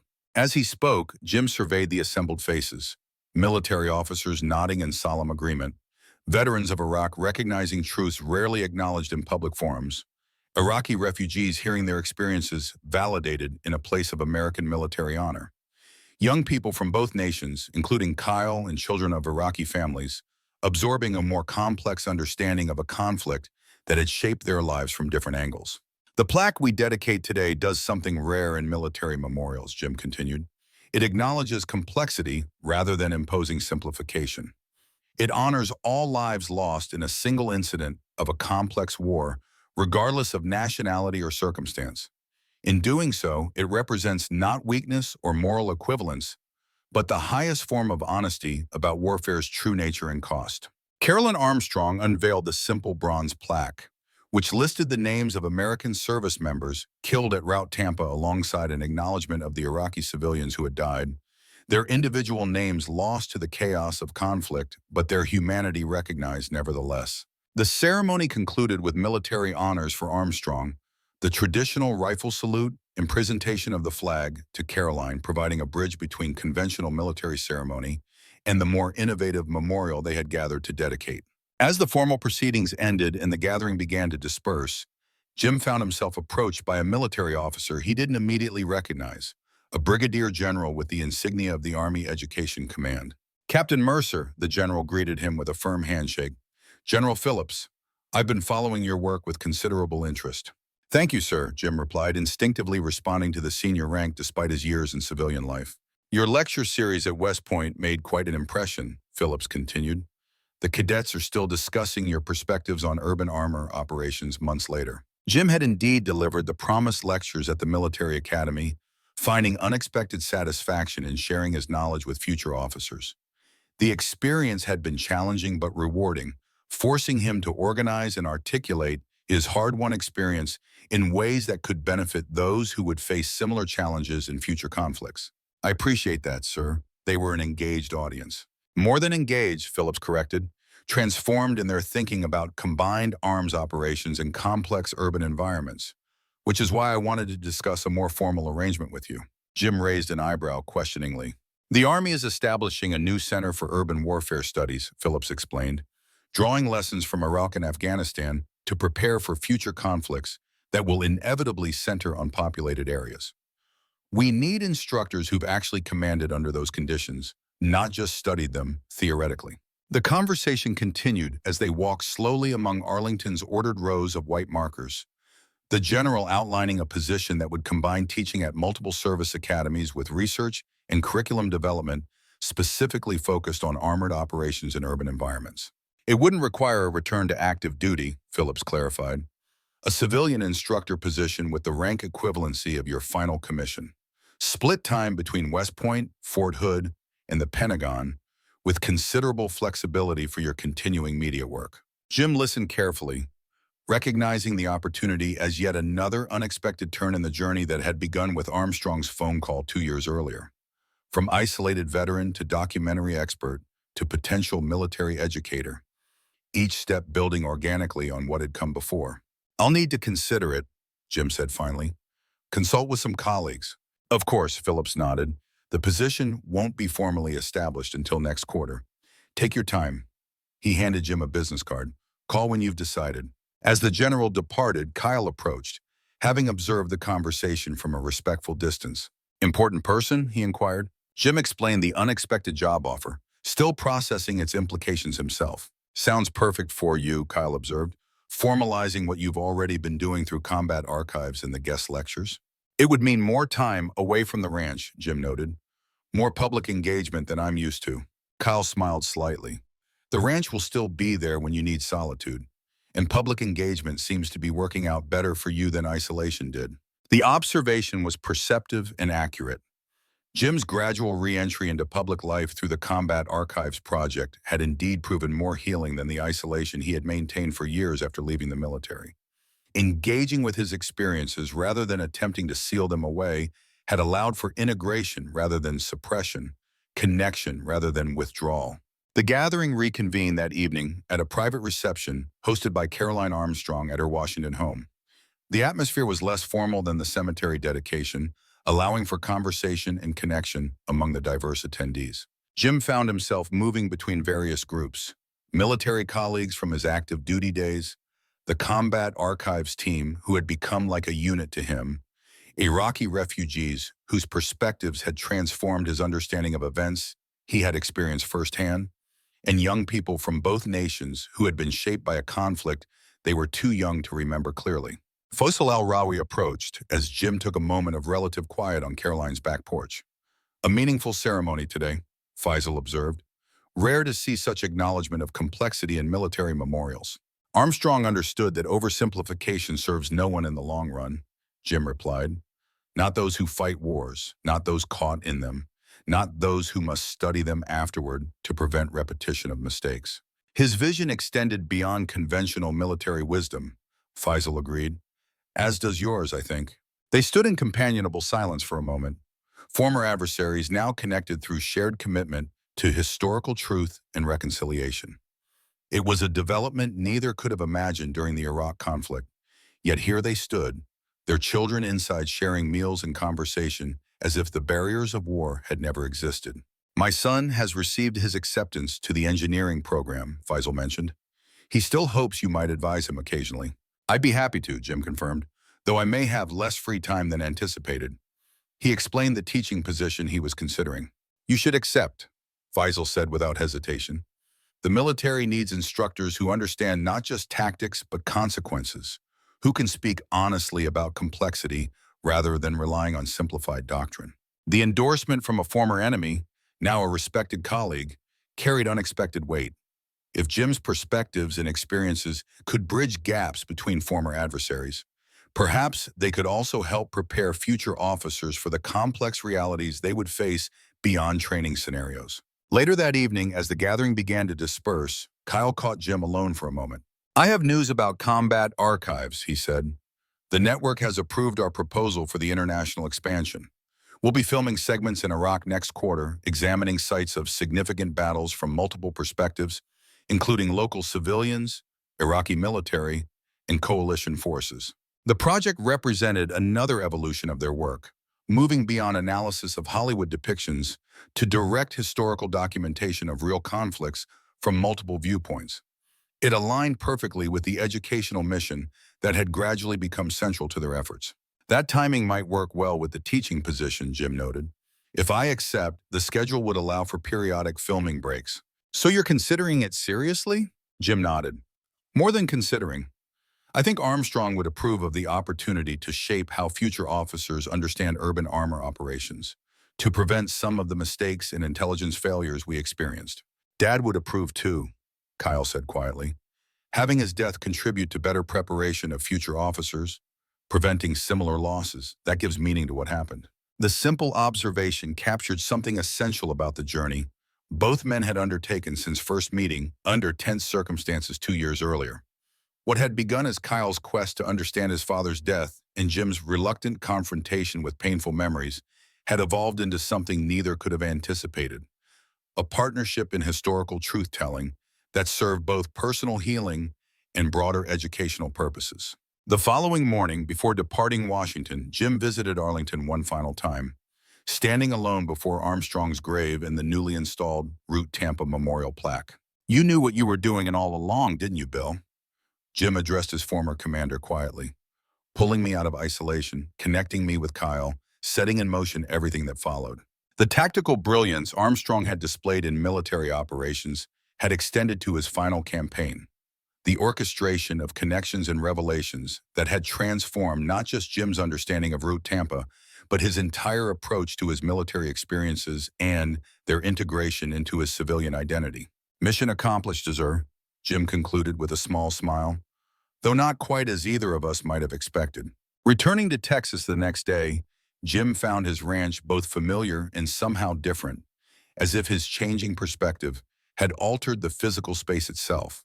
What had once been primarily a refuge from the world had evolved into a base of operations for periodic engagement with it, a place to retreat and recharge between teaching, filming, and public speaking, rather than a permanent withdrawal from connection. Over the following weeks, Jim consulted with those whose perspectives he had come to value. Rachel's psychological insights, Marcus's special operations background, Sam's aviation expertise, Drew's technical knowledge.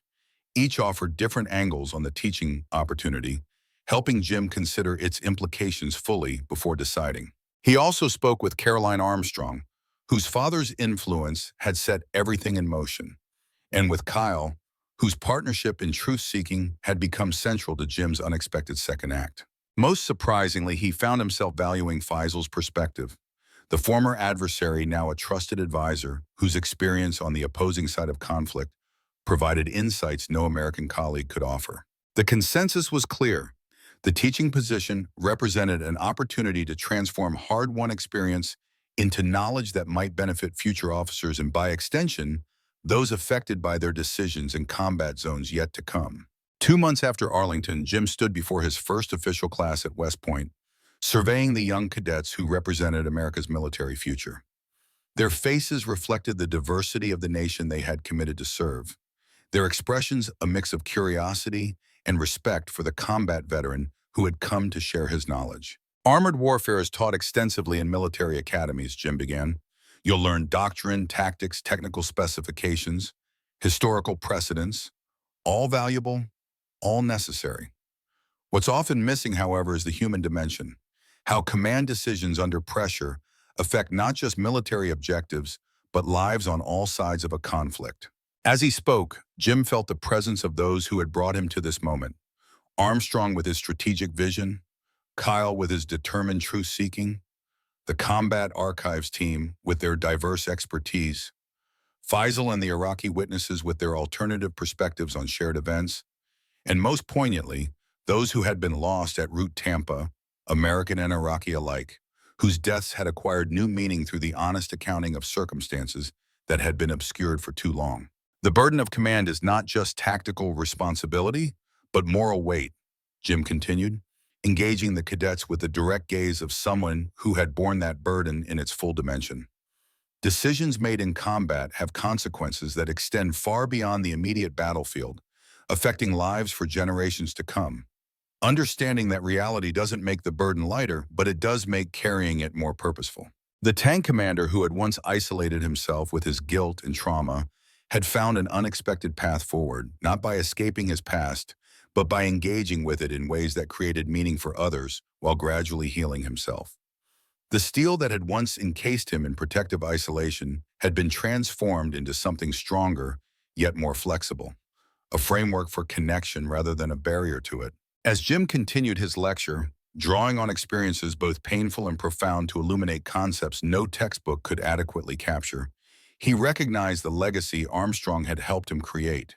Not monuments of stone or metal, but ripples of understanding that would extend through these young officers to future conflicts, potentially saving lives on all sides through more informed decision-making. The burden of command never fully left you, as Armstrong had written in his final letter, but it could be transformed from crushing weight to meaningful foundation, from source of isolation to point of connection, from private guilt to public purpose. That transformation represented the true strength of steel, not its hardness alone, but its capacity to bear weight while remaining flexible, to endure pressure while maintaining integrity, to connect structural elements while allowing necessary movement between them. The tank commander had become a teacher, the isolationist a bridge builder, the bearer of private burdens a sharer of public wisdom. It wasn't the future Jim had envisioned when Armstrong's phone call had first disrupted his carefully maintained solitude. But as he engaged with the eager young officers before him, sharing knowledge painfully acquired through experiences they might someday face themselves, he recognized it as the future he needed all along. Not escape from his past, but integration of it into a present with purpose and a future with possibility. Not denial of painful memories, but transformation of them into wisdom others might use to prevent similar tragedies. Not isolation with his burdens, but connection through shared understanding of their weight and meaning. Steel forged in combat, tempered by loss, strengthened by truth, and ultimately shaped into something both resilient and purposeful. A legacy worthy of those who had been lost and those who remained to carry their memory forward into a future they themselves would never see.